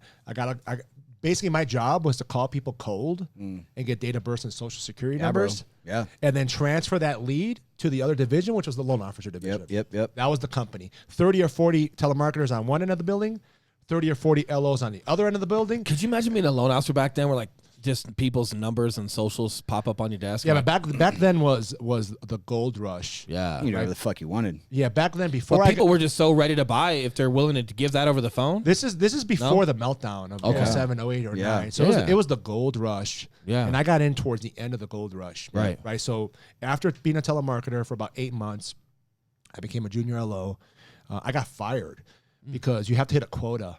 And you have to close at least 8 loans a month for a quarter. So you got to close 24 loans in a quarter. And if you don't, they basically give you one shot, then you're done. So there was a lot of turnover. Yeah. Right. So I remember the day I got fired. This is a true story. I remember the day I got fired. Chloe calls me up and kind of asked, hey, where are we going to meet up for lunch? Because she was working for the same company, but she was in processing right now. Yeah. And I'm on the loan side. And I'm like, I don't think we're going to meet up for lunch today, babe. I'm like, I got fired. And she goes, don't worry about it. She kind of felt it in my voice. She goes, don't worry about it. She goes, just go to the ocean. She loves my wife loves the ocean. She goes, go to the ocean, just relax. Don't worry, it'll all work out. We'll figure something out. I'm like, okay, that's great. It's like a beautiful day, clear skies, and I'm like miserable. She calls me not even like an hour later. She's like, where are you at? I'm like, you told me to go to the ocean. I'm like, over here chilling at the ocean. She goes, I need you to go somewhere to meet somebody. And one of her friends, who was the processor, heard I got fired, made a call, and sets up an interview with me with what ended up being one of my mentors, my first mentor, Sam Webster. Wow. And I go and I meet Sam. And I have this long meeting with Sam, and he ends up hiring me on the spot. And I end up having a 4-year run with him. And he taught me a lot of what I know about life and business. And that's what got me and Chloe to partner up. And he gave us an opportunity to get our own brokerage. Yep. This is before the meltdown. Yep. So we get our own brokerage, and we're making some money at this point, and we're thinking we got everything figured out, and we're spending more money than we're making, but we don't even realize it because there's plenty coming in, Yeah. and we're taking vacations now for the first time, and we're just living life. Living it up. We get an office space. We buy. We don't get used furniture. Yep. Why get used furniture? We could buy new furniture. Right. We get new furniture. We get just a lot of debt, a lot of expenses. But I'm like, that's And okay. This is probably 06, 07. This is just coming up to it. Yeah, this is probably 03 to 07, that 4-year run. Yeah. Right? So we're making money. Yep. Right? I'm a salesman. I'm on the phone. It's all refis. I'm doing my thing. My wife's processing. We have an awesome assistant, one of my best assistants of all time with us. So it's kind of like a triangle, right? Like a perfect triangle offense, like the Chicago Bulls back in the days, Oh, yeah. And we're doing Triangle, well. Is that the offense, right? Or was it triangle defense? Yeah, triangle offense. Yeah. You don't know Bulls, huh? You don't know basketball. Dude, Phil Jackson. Yeah, That's a Phil Jackson invention, yeah. Everything that I built after that, you'll see BS Involved, my logo is all based off that triangle. I like a circle. What movie was that? Remember Adam Sandler when he got married to his buddy because they had to be gay to for life insurance. Life is like a circle. Yeah. It's like, oh, that's nice. Continue. Off subject. So we go on this vacation. I remember this. We go on this vacation to Cabo, and we come back. And I remember this vividly. My wife does too. And we come back and we're at the airport, and right when we get off the plane, there's a big screen and it says mortgage meltdown. Oh shit! Right? Oh shit! Like it's happening, right? Like, I haven't heard of this. Yeah, like mortgage meltdown, right? It's happening. Like banks are shutting down. Colleagues of ours are out of the business. And my wife's like, "Are we gonna be okay?" And I'm like, "Yeah, don't worry. We'll just buy more leads. We'll just do everything we're doing more of. Spend more money, pretty much." Yeah. It didn't work out like that at all. No. We were in the red, probably 10 months straight, to the point where we had no money, and we're in a bad spot, really bad spot. But we fought through it. It's part of my DNA. It's part of my wife's DNA. How'd you guys fight through? What did that look like, man? You know what it looked like is taking, you know those sandwich bags? Yeah. We would take sandwich bags full of like quarters and pennies and nickels and dimes, and we would go at San Diego. They had these supermarkets called Vons. Yep. And in Vons they had these Coinstar machines. Vons and Ralph's. Right, so we would take these bags and we would put them in the Coinstar machine, and then the Coinstar machine would give us a receipt of like $47. Yep. Yeah. And then we would turn it in and we get the cash. Yep. Right. And that's the money we had for the week Yep. Yeah. to eat. Yep. That's what it looked like. So you just had to budget. Yep. I mean, we just had to fight. Yeah. There's no Yeah. budgeting. We just So this is survived. beyond budget. Surviving. This Yeah. was like no savings. This was like this is $2 chuck Yeah. at Trader Joe's. This Yeah. is splitting 3 tacos at Taco Bell. This is just grinding. and she was always right there with you though. Like My wife's a soldier, man. Yeah. She's a trooper. She Yeah. was a soldier then. She's a soldier now. Yep. She was a soldier when we made money. She's a soldier when we had no money. yeah. It doesn't matter. She's a So soldier. I feel like for the sake of the podcast, right? Hence day $1 $0, right? Yeah. I feel like we talk about childhoods and like our first entrepreneur gig or our first mowing lawns as a kid gig, but then we get to like that real life moment of Yeah, that's for no, real. bro, we weren't budgeting. We didn't have savings. We had quarters. We were fighting. We had nothing. I feel like for you and your wife, right? Like that's your day $1 $0. You're shedding skin. Yeah. You're in that fight for your life. This thing is fading. You know it's inevitable. It's not going to work, and you're trying to figure out your next move. And you're in purgatory of leaving one thing and kind of maybe starting another. And you're right in that interim of like not really knowing what that looks like yet, but you're in the middle of that fight, right? Yeah, So is it fair to say that was like a significant day $1 $0 for you? huge. Yeah, there was no figuring out the next move. Every day was just staying afloat. Every day. And you guys were still doing the mortgage stuff at this point. Yeah, at this point though, we had to pivot, right? Okay. Because we're a refi shop for all those years, right? But the market changed. The meltdown came. There's no more refis. Rates went up. Property values are gone, right? It's easy to do refis when people have equity and rates are low. It's easy to present options for somebody to pull cash out, pay off debt, lower the rate, but that's all gone. Yep. So I only had a couple decisions to make. There was nothing really to make besides this move that I had to make, and that was to go all in on the mortgage business, right? Because my wife and I didn't have any really college background. I mean, my wife was very smart, loved school, went to college. You know, I was a college dropout. I had nothing to fall back on, no degrees. All I had was my ability to sell, my ability to provide, and the mortgage business. And I remember listening to this guy during like the peak when I was a refi loan officer. This guy, Rick Ruby, with a company called The Core, would always like solicit us, and I would always I'm always a searcher. Remember I told you the story about the guy that gave me the book? Yeah. So ever since then, I was always a searcher of more information, learn, improve. Right. I was always into that. So Right. I'm always searching, and this guy is coming to me with all his stuff, his CD program, and it's good. How was he content. marketing to you back then? CDs? But how would he reach you? Like he's not sending you CDs. Yeah, no, he would Emails? He would mail CDs to my office. Oh, literally just unsolicited CDs. He would just mail out. CDs with Yeah. a phone number and a website, and that's how I got to start listening to him. Like AOL. Yeah, I'd pop him in, and I would Right. listen to this content, and his content was great. Yep. And then he'd have this event every 6 months. It was called the Summit. So we're at a point right now we have no money. We're maxed out on credit cards, and we're barely surviving. And there's this event coming up in Newport. And you're in San Diego. San Diego's not cheap. San Diego's not cheap, man. Yeah.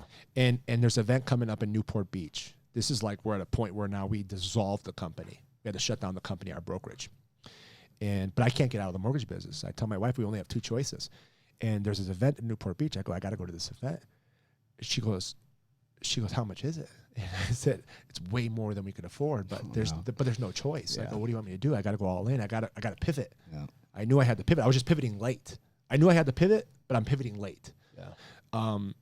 But long story short, my wife, she's like, okay, let's make this happen. So she gets what's called this timeshare at this adjacent hotel, where this hotel brings us in because we couldn't even afford the hotel at the event. The event was at this really nice hotel. We couldn't afford it. It was like $300 a night or something. So we get this timeshare and we stay at the hotel adjacent to the hotel to go to this event. And then we put the last amount of money we had on this credit card to go to the event. It was like $2,000. And we end up going to this event and we lose our minds. We're like, what is going on? These people are making this kind of money. They're all purchase loan officers, all happy, successful businesses, systems and structure. It was all loan officers, right? A few realtors back then. And so we leave the event, great event, life-changing. And we're driving home from Newport Beach to San Diego. We're driving south, and my wife starts shaking her head. She goes, no. And I go, what do you mean no? I haven't said anything, babe. What do you mean no? She goes, I know what you're going to say. I'm like, what am I going to say? She goes, you're going to say you want to sign up for coaching. Because their end pitch at the event was for the new people to sign up for coaching. Oh, yeah. Right. And I'm like, well, what do you think we're going to do? What do you want me to do? I got to get coached. I got to pivot, and we got to keep going the rate we're going. And she goes, we can't afford it. It was $2,000 a month. Ooh. Yeah, Damn. couldn't afford it, right? Long story short, we did what we had to do to get involved, and Rick wouldn't even take me on as a client because he only wants people making a certain amount of money, purchase loan officer. He goes, you're a schleppy refi loan officer. You ain't going to last. You're a dinosaur. I can't take you on. He took us on. I love that talk. I love your. That's how he talks. For those of you listening who know Rick, Rick what Rubin, up, bro? Yeah. Hey man, I love him to death. He was one of many mentors in my life, right? One of many people that helped me pivot. He was definitely one of them. But I wasn't an instant success. I had a chip on my shoulder. I wasn't a good student. So he wouldn't take you right away. But he took me. Okay. But I wasn't a success right away. Yeah. It took me like 2 years. I didn't really hit my stride at this point until 2010. So you're paying $2,000 a month for 2 years. Yeah, I didn't hit my stride until about 2010. Okay. Yeah. And again, it was all me. Yep. Right. Yep. I didn't want to do the work. I had a chip on my shoulder. I was a refi LO. Now I had to put a suit and tie on. I had to go talk to realtors. You thought you could do it better, maybe. Yeah. I thought I knew. Yep. But I didn't. It wasn't until I surrendered. And I said, okay, I'm gonna go all in. I'm not even gonna ask questions. I'm not even gonna aim. I'm just gonna shoot. Yep. I'm just gonna go. Just do what they tell you to do. Yeah, and basically, it was outflow equals inflow, right? The more people you talk to, the more people you shake hands with, the more people you solicit, the more opportunities you get. Energy bleeds, man. This is something that we talk about, like with our company, like with our team. Yeah. And this is something that was important in the Marine Corps, right? Because I joined during a time of war.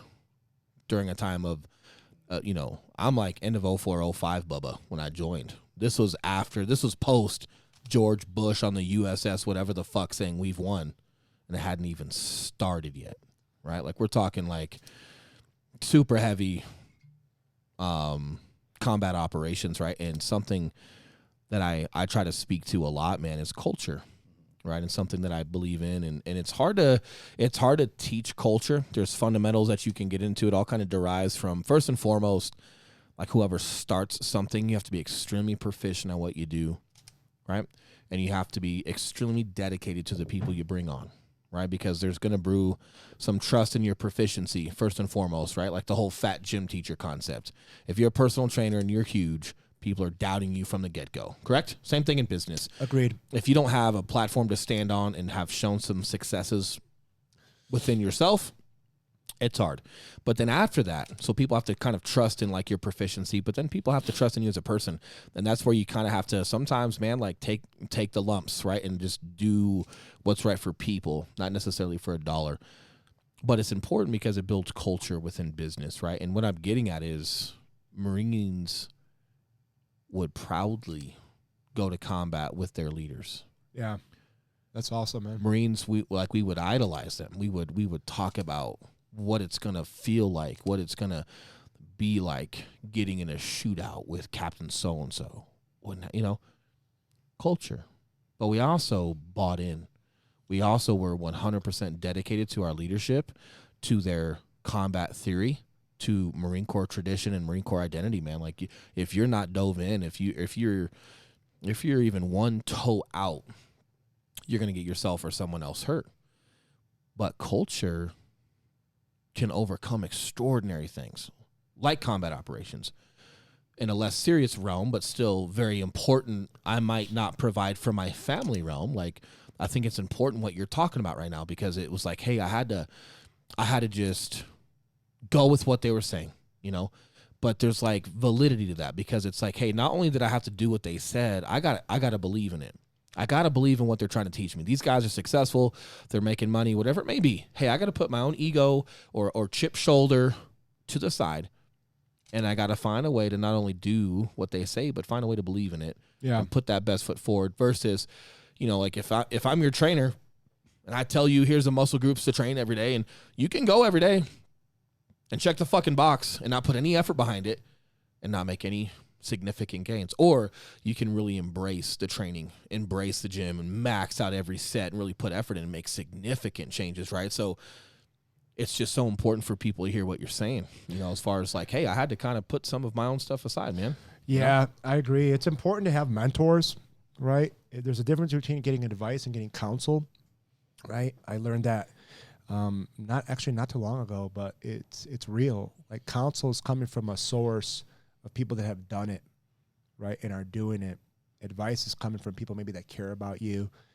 They have good feedback, they have good input, but there's really maybe they're coming from a different perspective, but they haven't done it, right? So once I realized that the counsel I was getting was real, I went all in.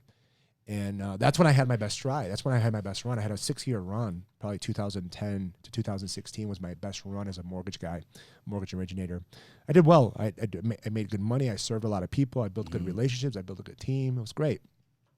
But it never really hit a chord.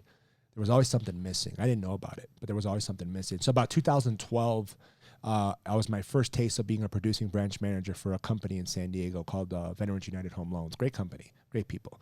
But that was my first taste of a mortgage company that focused more on going consumer direct. Yeah. And they had a niche, and their niche was serving veterans and active military as families. opposed to realtor direct. Correct. Right? Correct. I was always taught and hammered down by Rick and the core, go after realtors. Nothing wrong with that model, because realtors are in bed with the clients that need our loans. Nothing wrong with it. But you're kind of limited to that realtor giving you that business. Right. And you're also limited to how much business that realtor does. Exactly. Yep. Yep. So like, they could love the hell out of you, but they do 2 deals a year. Yeah, you ain't getting nothing. Yep. Right? Yeah. Because not every deal is a loan. So when I was a branch manager for Veterans United Home Loans, it was my first taste of a company that focused a lot on digital marketing. They focus a lot on social media. They focus a lot on consumer direct. And it gave me a taste of there's another way. Not that there's a better way, there's just another way. Yep.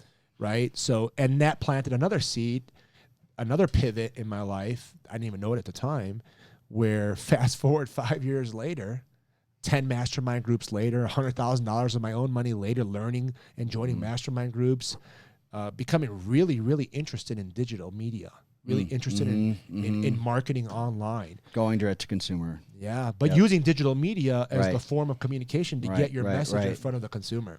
Was there someone that turned you on to that, or was that just through your own reading and exploration? Well, yeah, it's funny you say that. I'm going to mention. It's called the internet at some point, right? The first person, I got to give credit to this person. His name is Ryan Stewman. Okay. I have to give credit to him. Yeah, hardcorecloser.com. Yeah, I heard of him. Yeah.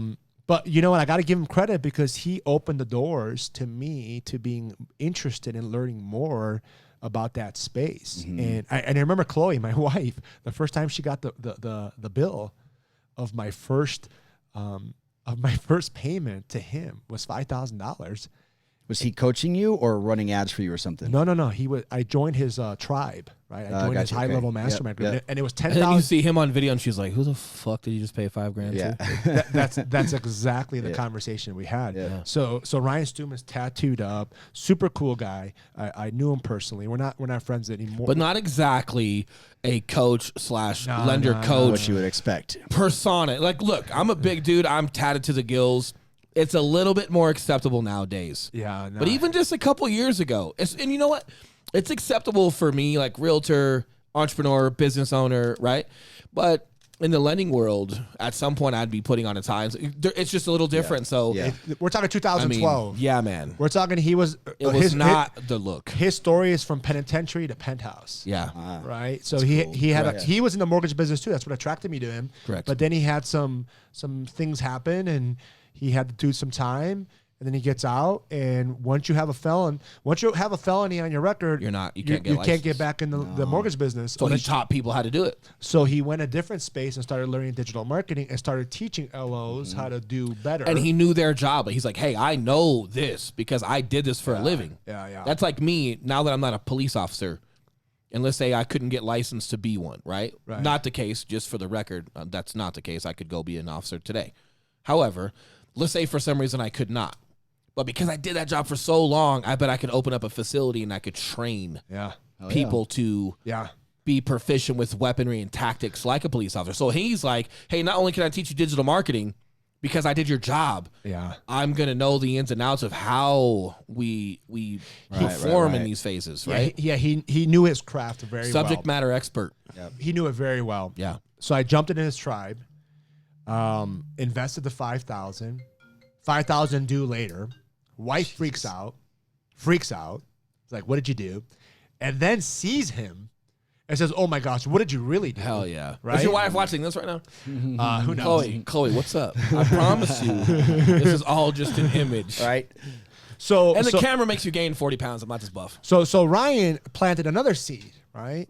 There's this trend here in my life when I look back of all these pivots that I made and all these seeds that were planted by mentors. So everybody listening or watching, mentors is huge, right? Counsel is huge. The right mentors, right? The right mentors. Because right that's counsel. a very popular topic right now. People love calling themselves a leader or a mentor. Yeah. Bruce Lunn, a good friend of ours, colleague of ours, says that anybody could get a certificate online and now they call themselves a coach, right? Yeah. You know, So just, man, I'm so glad you're talking about this. You have to do your research, right? You do. So Ryan was legit. His content was legit. His tribe opened up doors for me to meet Garrett J. White, to meet Ryan Dice, to meet Russell Brunson, to meet all these pioneers. I said hi to Garrett White one time.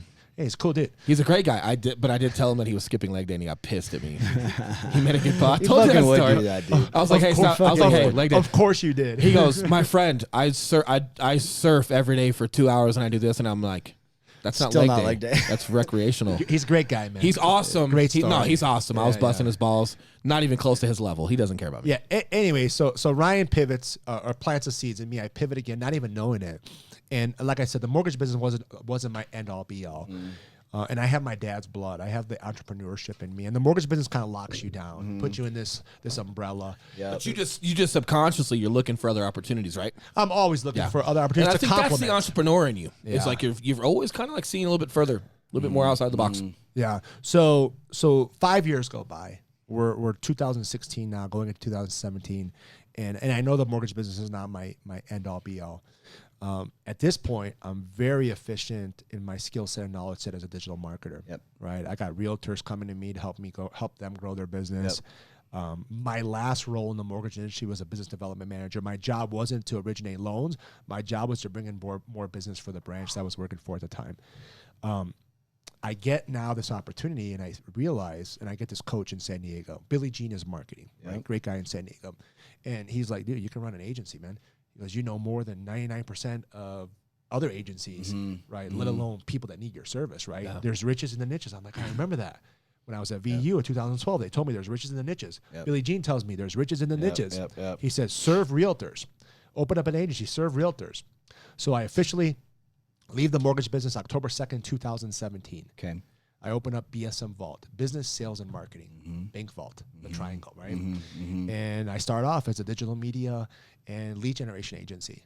And it's evolved to where it is today. And now I serve realtors, I serve mortgage companies, I serve insurance agents. I still focus on my niches, my 3 pillars.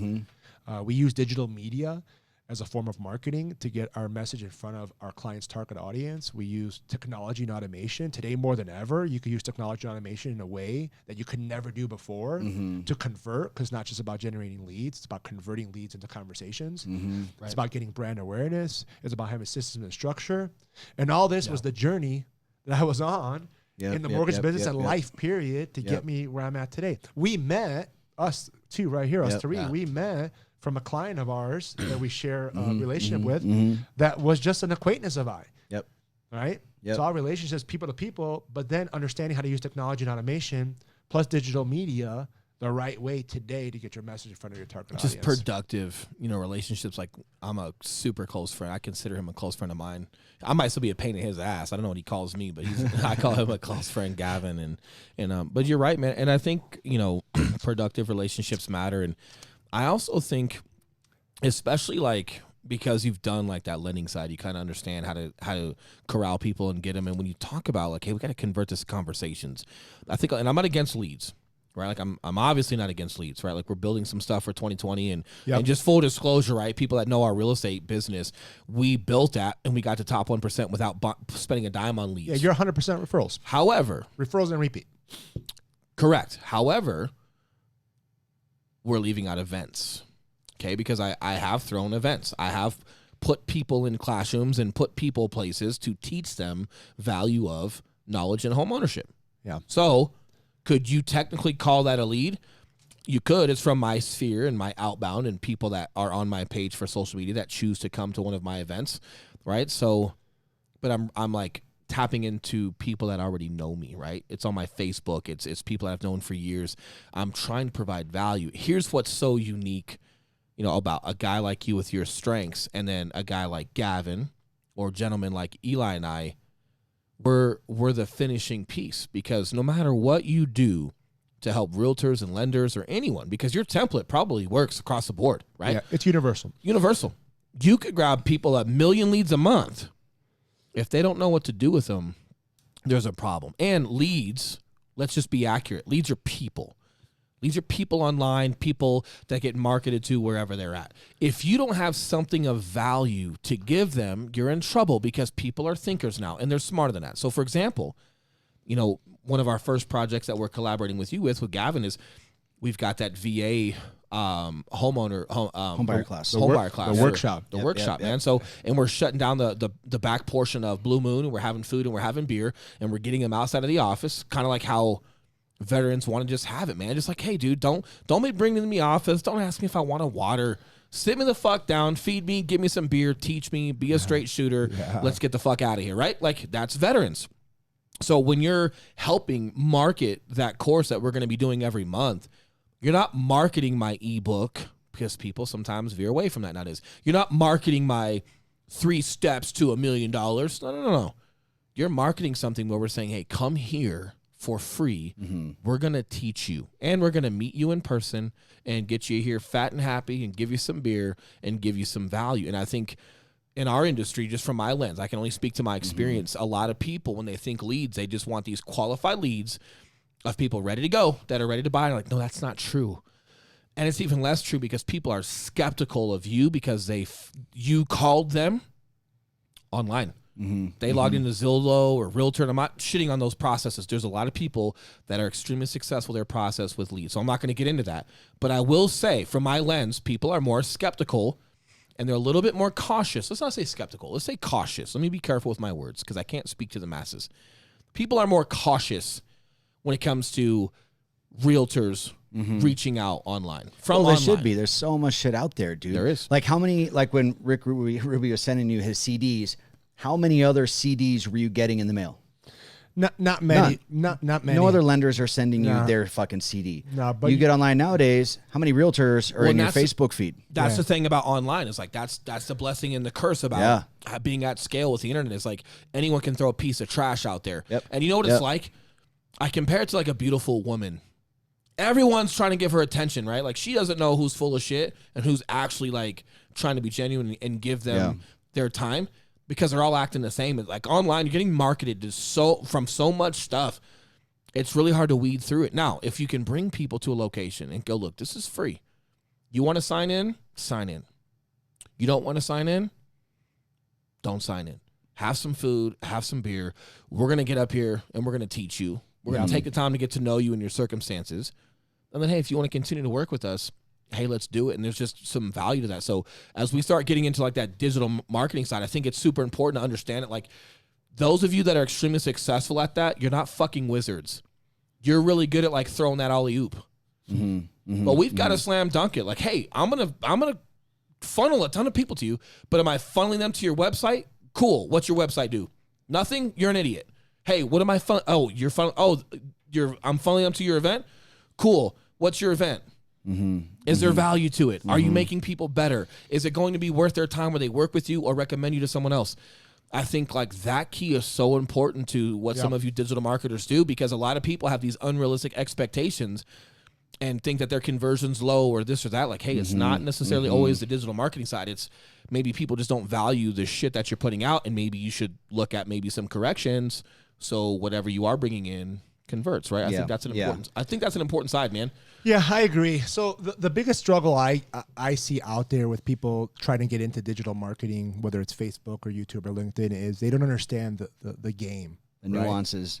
Yeah, it's a game, and it's a long-term game, right? It is, any business should focus on generating as much attention to leads as possible. Yep. Now, those leads for some businesses like yourselves, the way you guys run your business is mostly referrals and repeat. There's nothing wrong with that, but those are still leads coming in.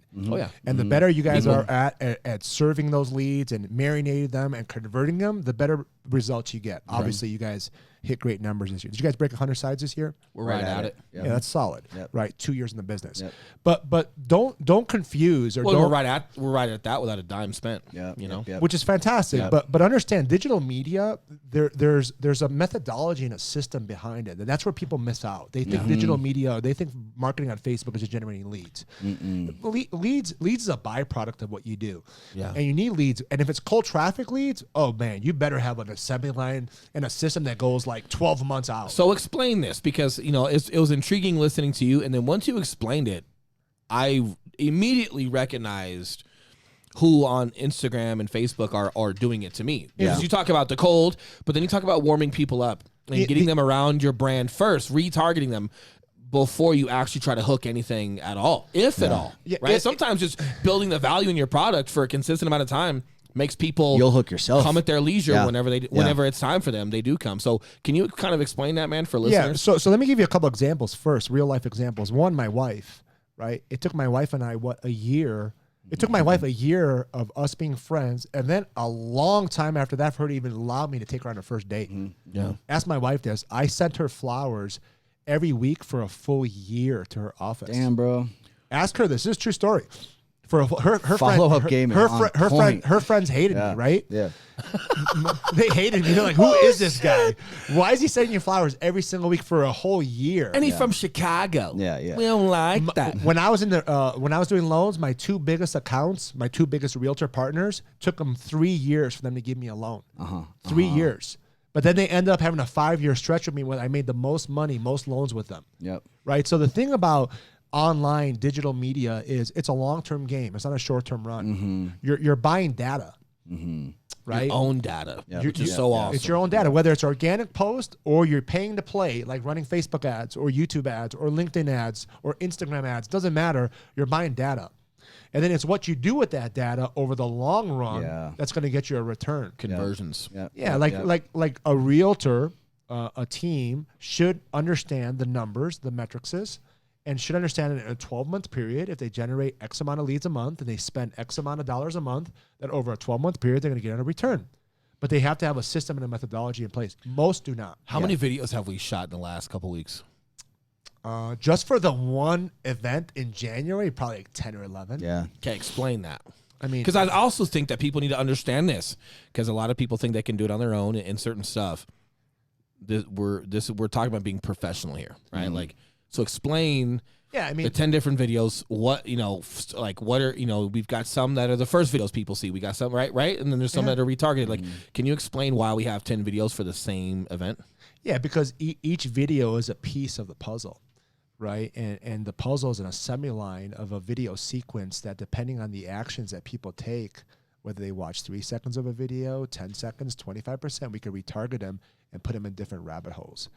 Right. So for the event that we're having, for example, in January, which is going to be a year-long process, right, for us. Like Gavin and you guys are all in. I'm all in. Gavin wants to do a couple of these a month, if not more, and take them to other markets. But you can't just market to like veterans and active military and expect them to show up. Right? You have to, or anyone. Anyone, exactly. You have to incubate them. So, and after doing a couple of your own events, you have your own data. Hey, regardless of what California does, Arizona does, the rest of the world does, regardless of whatever national data it is or isn't there, hey, what's our data? Hey, in the last 4 months, what's our conversion? What's our show up rate? That matters, because that's where you're going to make incremental changes. So either improve it or you're just going to die, right? But they matter. Yeah. So look, take Facebook, for example. Everybody knows Facebook. It's one of the biggest social media platforms out there, if not the biggest. I think it's the biggest. I still think it's the holy grail for any business to put their message in front of their target audience, because of the ability for people to tag and share on this, right? That's the thing about Facebook that people miss out. They don't understand, like, a tag and a share is common practice on Facebook. It was never built for us. I've done it like 6 times. Say if I saw a funny photo, I tag him in it. Look, it was never built for us as marketers or you guys as realtors or anybody. Just include your business. It wasn't built for your business. It was built for people to socialize, understand where the parties are at, who's single, who's not single, connect people. And it evolved from there. That same principle applies today.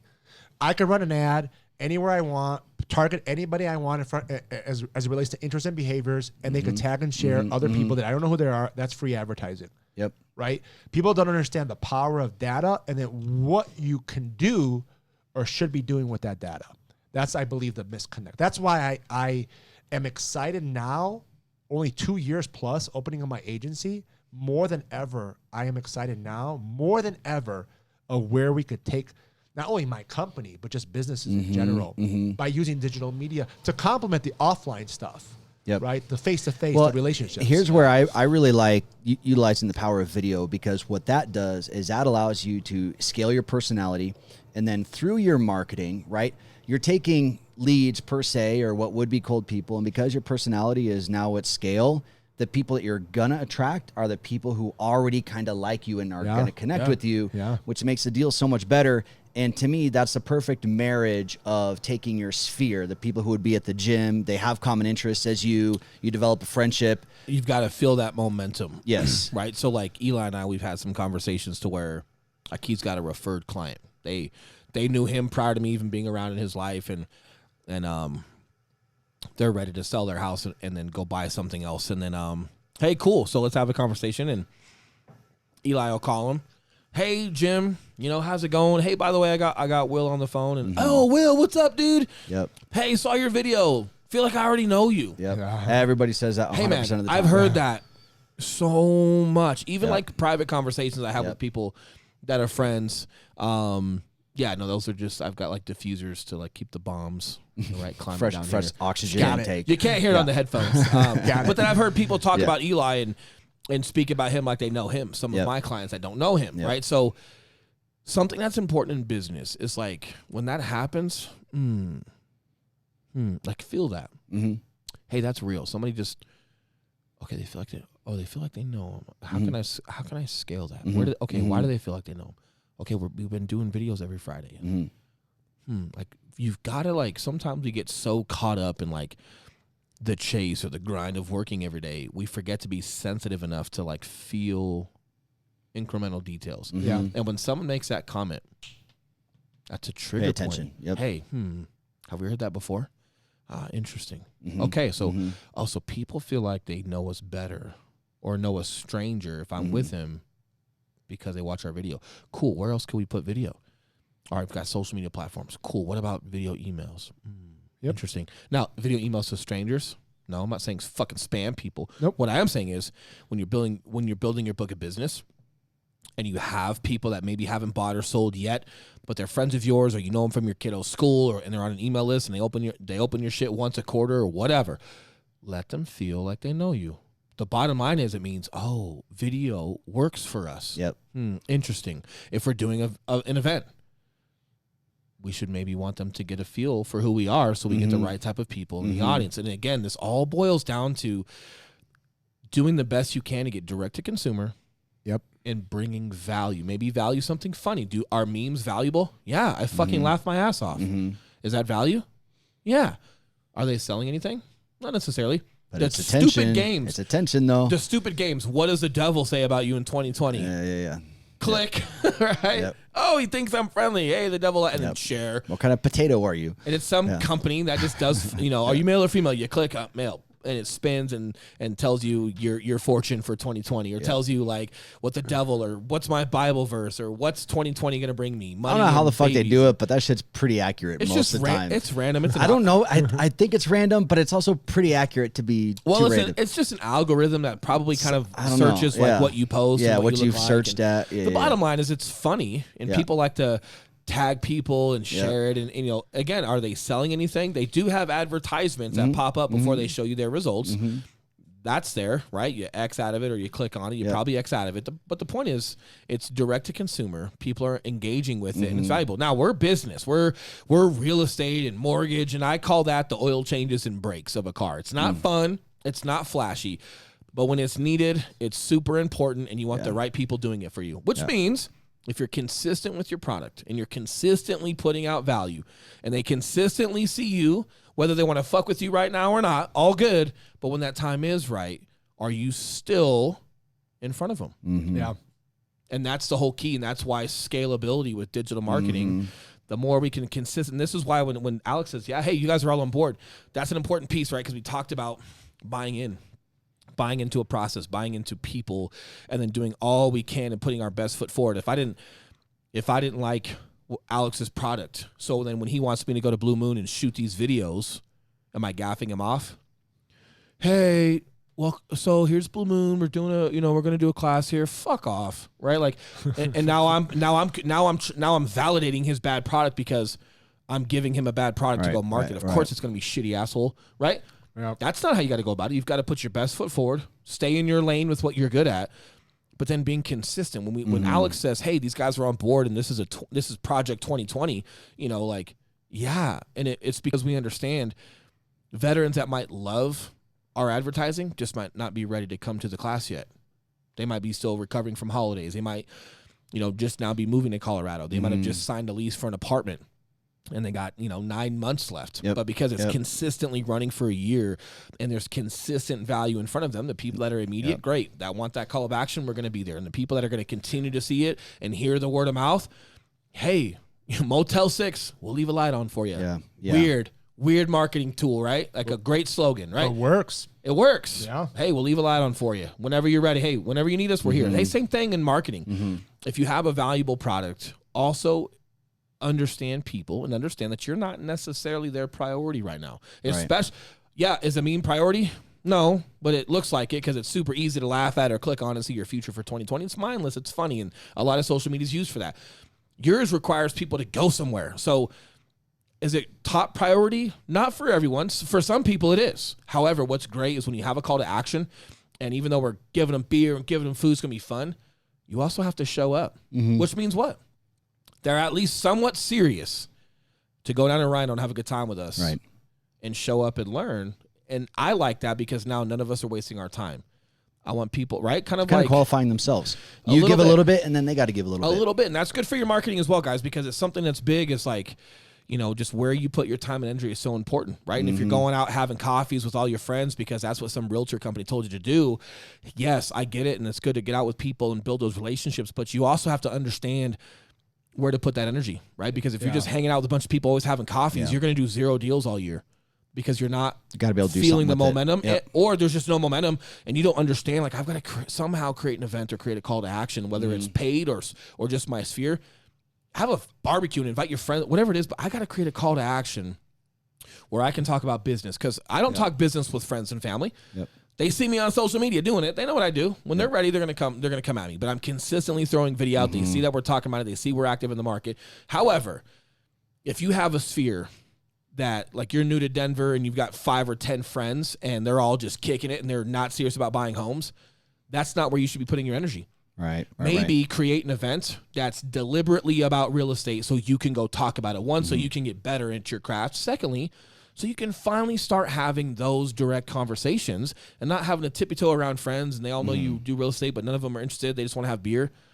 No, you got to feel, hey, I don't have that. I need to go find an Alex. Be more intentional. I need to go find a lender who maybe can pay for an Alex, and I need to start creating an atmosphere where I can talk business to people who want to hear about business because they're in that time. I'm glad you said find an Alex, because my question for you, and correct me if I'm wrong, but I think gone are the days to where you could just put an ad on Facebook yourself, especially in a competitive market, and have it perform well and have it compete. Like, I understand that there needs to be a system behind it, and you do need to split test your advertising, and you do need to have a different set of advertisements that go to people that watched 3 seconds of your video versus 10 seconds of your video versus people that clicked on your link but maybe didn't put in their information.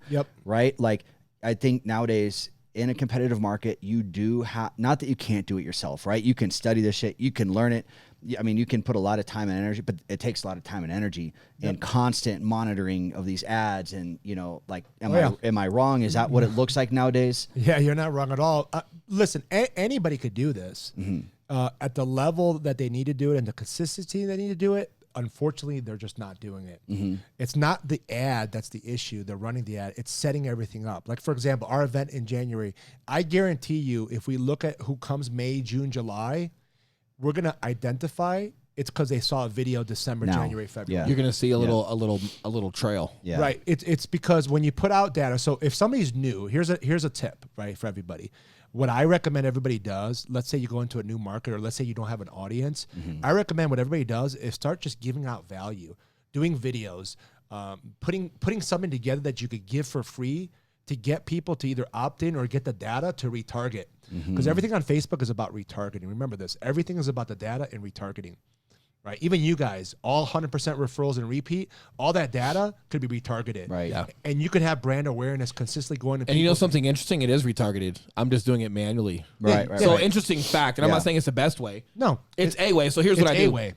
When people are liking my videos or commenting on my videos, I comment back. However, I'm also sending them a message in the DM. It's like, hey, man, I've seen you like my last couple videos. Super appreciate the support. Yep. Saw you just had a baby. Hey, man, congrats on that. How's that going? Yep. I reach in and have real conversations in the DM because I understand that, hey, the more conversations I have in this DM, the more I care about people's situation and get to know them and thank them. I'm not asking for shit. Just, hey, dude, you've been liking my videos. Thank you. Hey, you've been commenting on my videos. Thank you. How's life? How was Christmas? And I have a conversation. Now, manually, because I did these different actions, they're seeing my stuff in their newsfeed more often. Yeah, without you. Now, you do something like that at scale, obviously. Yeah, without you, maybe you didn't even know what you were doing. Maybe you did. But just understand what you just did is you put yourself in a different ecosystem and you included them now in your ecosystem. Correct. So Facebook now loves pods. Yep. Facebook and real communication. Like that's why the Real. DM versus just a comment is critical. Correct. Even just a comment with emojis. So now, doesn't work now. So now Yeah. some of your posts organically will be seen in their news feeds. Yep. Organically. Correct. Right? Oh, it's not by accident, man. It's not. He knows exactly what he's doing. Nothing's by. He knows exactly Mark what he's doing. Zuckerberg. There's nothing by accident with that platform. I saw his. He tells us. He tells us exactly what to do. Absolutely. I saw his State of the Union. Yep. So yes, there's a method to my madness. So when we talk about the amount of production Eli and I's team and him and I as a team have done, you know, instead of like spending the dollar, right, per se, I did a ton. I did hours of DMs and thanking people and keeping in touch with people. And after I thank them and keep in touch with them, yeah, I still go back a week later and ask, hey, man, what's new? Yeah. Hey, dude, so I just got a new truck. Or, hey, let's go grab a workout sometime. My biggest thing is people that I know on social media, I want to find a way to meet them in person. So I'm going to build a relationship through the DM. And if we get along and it seems like, hey, that's cool, man, we should just grab lunch sometime. People from my social media I try to meet in person. People that I know in person, I friend request them. Sometimes in the gym, like if I see a guy 5 or 6 times, hey, dude, what's your Facebook? You got a couple kids? Like, what's your Facebook, man? Oh, my Facebook's is, Kevin Jane. Like, oh, this one right here? Yeah, that's me. Cool, dude. And I request them. So people that I know in person that I already have a relationship with, family members, sphere. You get them on social. I get them on my social media so they can see what I'm doing. And people on social, you try to get them in person. Yeah, man. Yeah, smart, man. 100%. And here's what's so fun. Here's why, and I'm excited to work with you, right? Because there's a lot of validity in what you do. However, for my comfort and for my thought processes, no matter how good you are at what you do, I should have still done what I did with my sphere. You still need to get to know people and do the labor and understand how social media works. Get some trigger time, having some conversations, go teach some classes. Because if you scale yourself and you suck, you just did yourself an injustice. You scaled your suck. Yeah. You scaled your suck. You scaled your suck. Like make sure you're good and you're proficient at what you're doing and you're onto something and you actually do care about people. And beyond caring about people, you're actually good at your craft. That way, when you get scaled by a guy like Alex, rest assured he's gonna put you on the fucking map. Well, I hope you're on that map for the right reason and understand that what Eli and I have done through social media is a great way of graduating into being at scale, because now our craft, our understanding of our business, our understanding of the market, understanding of how to execute and how to coach people is where it needs to be. So now that we start getting scaled, we're prepared, right? Yes, there's going to be new challenges with being scaled, but we know our fundamentals, right? So we're ready for more. You have a base. You have the foundation. You have the foundation set. And a lot of people try to go backwards. Maybe they have some disposable income from a spouse or something else, and then they either try to do marketing on their own, which is a terrible idea, or second, they hire a guy like you, and then you do your job and you scale them, and they have no idea what to do with it. Yeah. And then now, because you've got a lot of that, when a normal consumer's on social media, again, this is why it's so hard to see the smoke and mirrors, because you don't know who's full of shit and who's not, and whose people's marketing is good and who's not, which is why I love getting people into a room and having some food and some beer and like, listen to me. Making it real. Let me show you I know what I'm talking about. Let me show you I care. Do we have to go a little bit extra? Do we have to do the extra mile versus everyone else? Yes, that's just the demand. That's the 2 hours before practice and the 2 hours after. It's the nature of the beast, but I need you to understand, like, hey, we are going to make sure we take care of you. The consistency of the marketing, the consistency of bringing the value. After we have a couple of classes, marketing the classes we've done onto those retargeting to go, hey, yep, you're getting retargeted because you've liked our stuff or you've submitted your email already. You just haven't come. We start showing you video of the classes we've already taught. It just revalidates that there's some value here, and you start liking it, and eventually let you come. But that's the consistent type of product that you need, right? But again, there's no way that's going to occur if I'm full of shit. Right. Period. Yep. So the process that I've taken, I feel like it's needed. That was your baptism Foundation, man. to scalability, right? Foundation. My 5 phases. We have a lead generation blueprint in our company. It's foundations first, content, marketing, nurture, growth. Right. The three triangles, the 3 points of the triangle for us: brand awareness, reach, engagement. Right? You stick with that. Social brand awareness plus reach plus engagement equals opportunities. I'm excited for the event in January, man. Yeah, talk about that a little bit. Well, we have you guys are putting it together. I'm behind the scenes, right? Oh, you're talking about VA. I was talking about New York. Oh, we have New York too. Yeah, I'll talk about New York in a second, but the event in January for veterans and active military all over Denver or all over the county is awesome. January 9th. January 9th. 4 o'clock. Blue Moon. Rhino District. 5 to 7. It's Denver. 5 to 7 in Denver. Will and Eli are going to be part of the group that's going to present to veterans and active military families everything they need to know about buying a house. Gavin Ekstrom, Cross Country Mortgage, is going to present on his side everything they need to know about financing buying the house. But we're going to do it in an environment where people can come and just hang out, and like you said, have a beer, have some food, and hang out with some good peeps. And We all know each other. Yeah. I know Gavin. I've known him for years.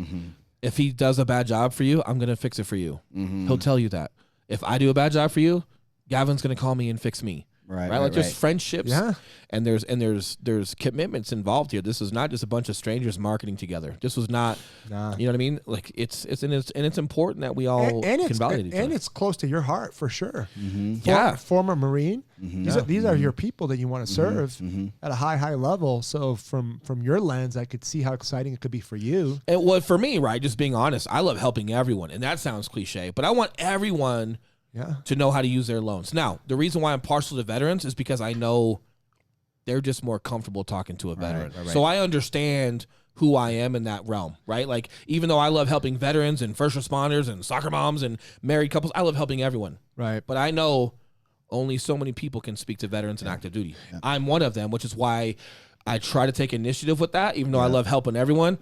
I'm a little partial here because I know there's only so many people that can speak to these guys and girls, and I want to do it. And here's the thing, because I was working for the company for 2 years, Veterans United Home Loans. They don't teach veterans and active military all their benefits, right? What they could do with their VA loan benefits, their GI Bill, right? It's a disservice for these men coming out and then not understanding what they could do with the benefits they have, like buying a house, especially today, right? Today, I think January 2nd, there's going to be a new regulation that's going to pass where there's not going to even be a down payment requirement above the county limit. So wherever you are, wherever you're living, there used to be a county limit where you used to have to put a percentage of that as a down payment. So if it went above the county limit, you had to put 25% down. That's gone effective January 2nd. I guarantee you most, if not all, veterans and active military are not aware of this. And most knowledge is just dated. So even if someone like has some general knowledge, they're probably not up to date. Kind of like phones. You know how there's updates on phones? That's kind of like how law and real estate markets go. There's updates all the damn time. Shit just kind of happens. But unless you go into your iOS and decide to click update, it's not up to. So if I bet you 9 out of 10 people's phones aren't up to date with the newest version of their update. Same thing when it comes to loans, right? When like even if a veteran or active duty guy has some understanding or bought a house a couple years ago, well, there's already a couple things you don't know about. Already, There is. which is even more important why it's good, man. But I know there's only so many people those guys can trust and girls can trust. So so I'm excited about that event. We have that event on January 9th. And then we have another event in January that we're going to do together in New York. January 23rd. And we actually have good listenership in Is that the word? Listenership. I'm going to let you own a good amount of listeners. Own that. Don't ask that. Just own the a word. good amount of listeners. Just go with it. Yeah. Listenership in New York. Yeah. I mean, it's my one of my favorite clients, great friend of mine. We do events every couple months in his area, Long Island, and. Am I going to be getting in a van on a speaker? No, we're not doing that. You can't do that over there. That won't fly over there. But you guys are going to join me, and I'm excited to bring you guys into that world. And we're gonna speak in front of realtors and help people understand. I mean, you guys are going to go a different direction. I'm going to start off, and I'm going to share people how to actually build a lead generation machine. Yep. Right, because I think it's important to understand how to build a blueprint. Real marketing. Yeah, 7 easy steps of how to build a lead generation machine to go into 2020. That's how I'm going to start. But you guys are going to go in, and I think you're going to touch on fear and preparation and execution, which is awesome because you're in it, right? You guys run an awesome team here. You have a great background. So I'm excited about that. January 23rd from noon to 4. Long Island, and I'm pumped for that too, man. We're gonna shake things up. We're gonna have a fun year. We've got a couple others throughout the year that are gonna be heading, and just full disclosure for those of you like fans or not necessarily fans. I don't like that word because that makes me sound above you. Supporters, for all of you supporters that listen to the podcast, Eli and I are getting a lot more intentional and deliberate with business consulting, real estate coaching. I'm definitely taking a niche within leadership and culture. And, small unit leadership within companies. And I really want to get deliberate with helping companies grow there and consult them there. So part of that is the public speaking. We're going to be speaking to real estate and to a lot of realtors. However, that's also kind of like a thesis. That's where we proved our business concepts for ourselves. So that's a thesis to graduating into helping other companies with small unit leadership and culture and some things within the guts of it on how we actually grew that and some of the obstacles and trials and tribulations, not only in business, but what I experienced through the military and through police and just understanding people. So I really want to get deliberate with where I train and consult people. Part of getting out there is public speaking, packaging something, putting a product together, going out and talking and presenting that to folks to brew some interest and not only just talk to those realtors, but here's the deal. When you're out there and you're doing these talks, and fortunately for me, I get to be the main speaker, and not main, close it out in New York. It allows me to meet other business people and that run companies. And if they like what I have to say and they would like to bring me in, that can start, that type of consulting. And then as you start that, we can build a framework for that and really dive into like, okay, now that there's some traction, now that we have some interest, hey, what does that look like? And just for all you supporters out there that are listening, the reason why I want to voice this to you is because, since we've started this thing, we've been very honest with, here's where we started. Here's where we are. Here's what led to this. Here's what led to this. And now I'm talking to you guys about what led to when you see our business consulting and me talking on stage. Hey, where did that come from? You're going to know exactly where it came from because the biggest, and Alex, I know you've been listening a little bit, but the biggest thing for us on this podcast, man, is I want people to be thinkers. I want them to have full transparency of how we do what we do and why we do what we do. And then I want them to see that process, which is also why we don't script our podcast. Like all three of us did not sit down for an hour to prep this. We did not. Not only do I want the discussion to happen. We ate big ass burritos. Yeah, we're awesome. We had some good burritos. We did, And Alex tried to tell me to put a suit on, but then I was like, but then he wasn't saying that. But I thought he was saying that, and then we had some fun. But what I'm getting at I was giving you a hard time of your hero shots. I know. I just took hero the wrong way. Yeah, because I took hero the wrong way. So, I should have emphasized it did not mean headshot. Yeah, and don't say headshot to me. That's a curse word to me. I don't have no headshot. There's no one will ever have a headshot of me. Right? That just runs deep. Headshots to you are different than headshots to realtors. I'm still coping with that, But the biggest thing on the podcast is not only do I want to bring value, and we talked a lot today about everything that you do and where it came from, but I like when it's not scripted because as people are listening to the material, they're also observing a thought process. And I like that, right? Awesome, so when we talk about, hey, here's where I'm going with public speaking and with consulting, and then, okay, well, if you're doing that, why is Eli coming?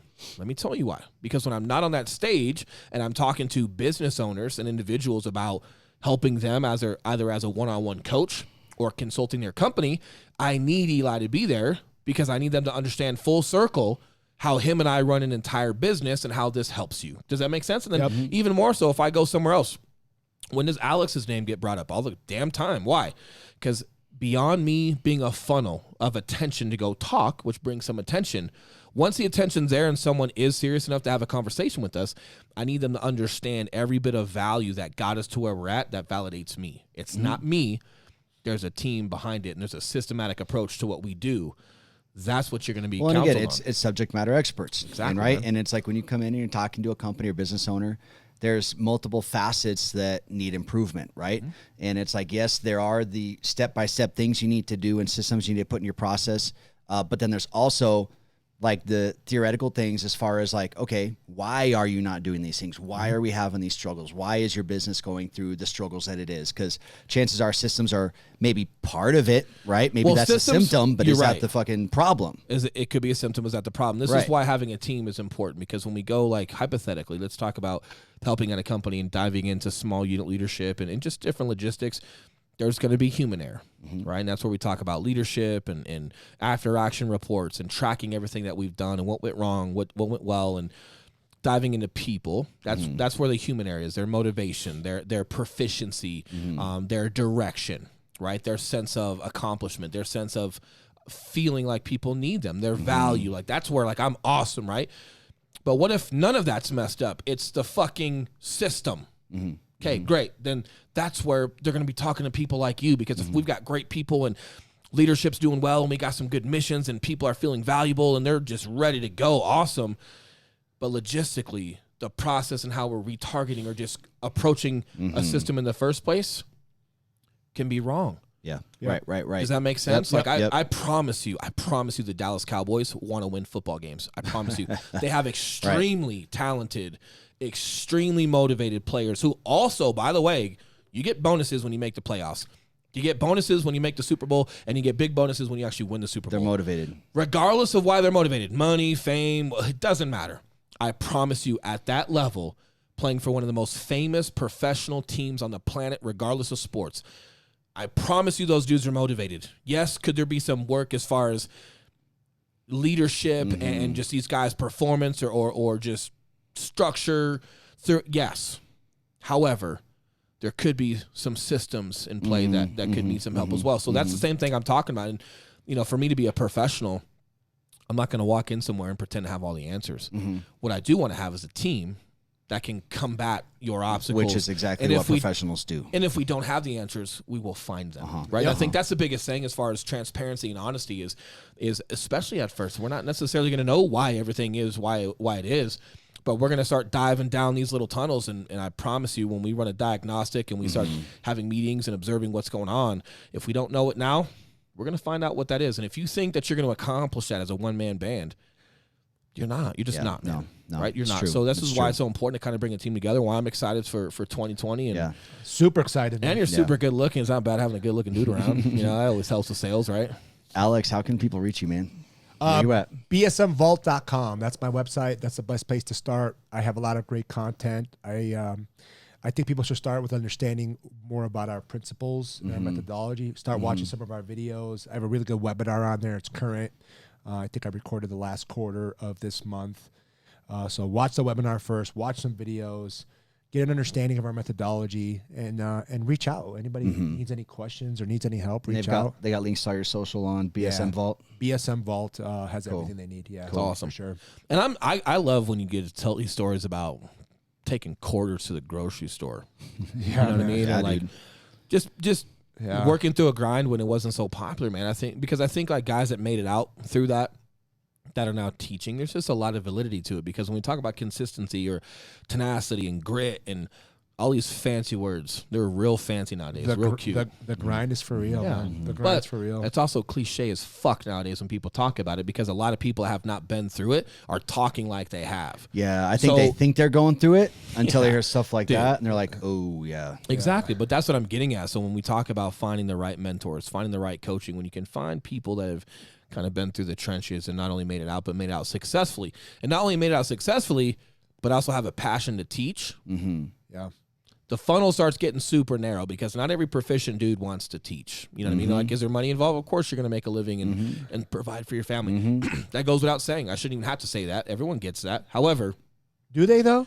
Do they? I don't know. And you could probably speak to that more. That's probably a whole other podcast. But the point is, if you're spending your money somewhere, just do your homework and just make sure that people that are vetted, that have made it through some trials and tribulations that can help prepare you for these good times, or if it's not so good, how to improvise and adapt and overcome to when it's not so much fun. Mm-hmm. Yep. And not only can they prep you for that, but they've been through that side of war themselves. They've been through the storm. They can speak to it.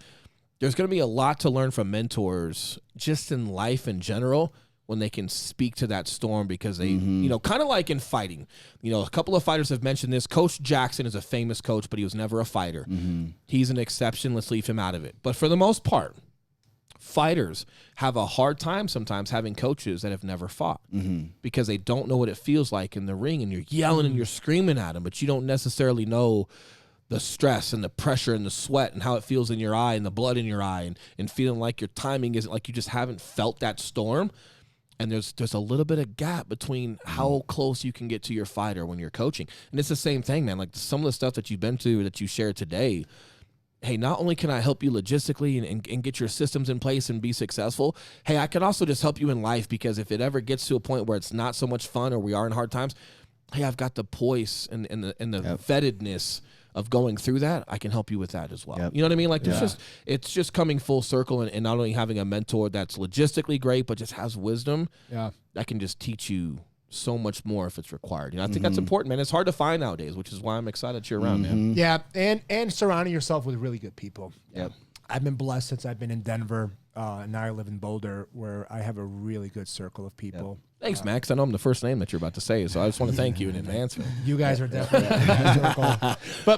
But it means a lot. The older I get, the more I realize how important it is who you have in your tribe, who you have that you can lean on when you need to, who you have that you can support when they need it. And it's important now more than ever. Everybody's heard the saying that, you only have a handful of friends.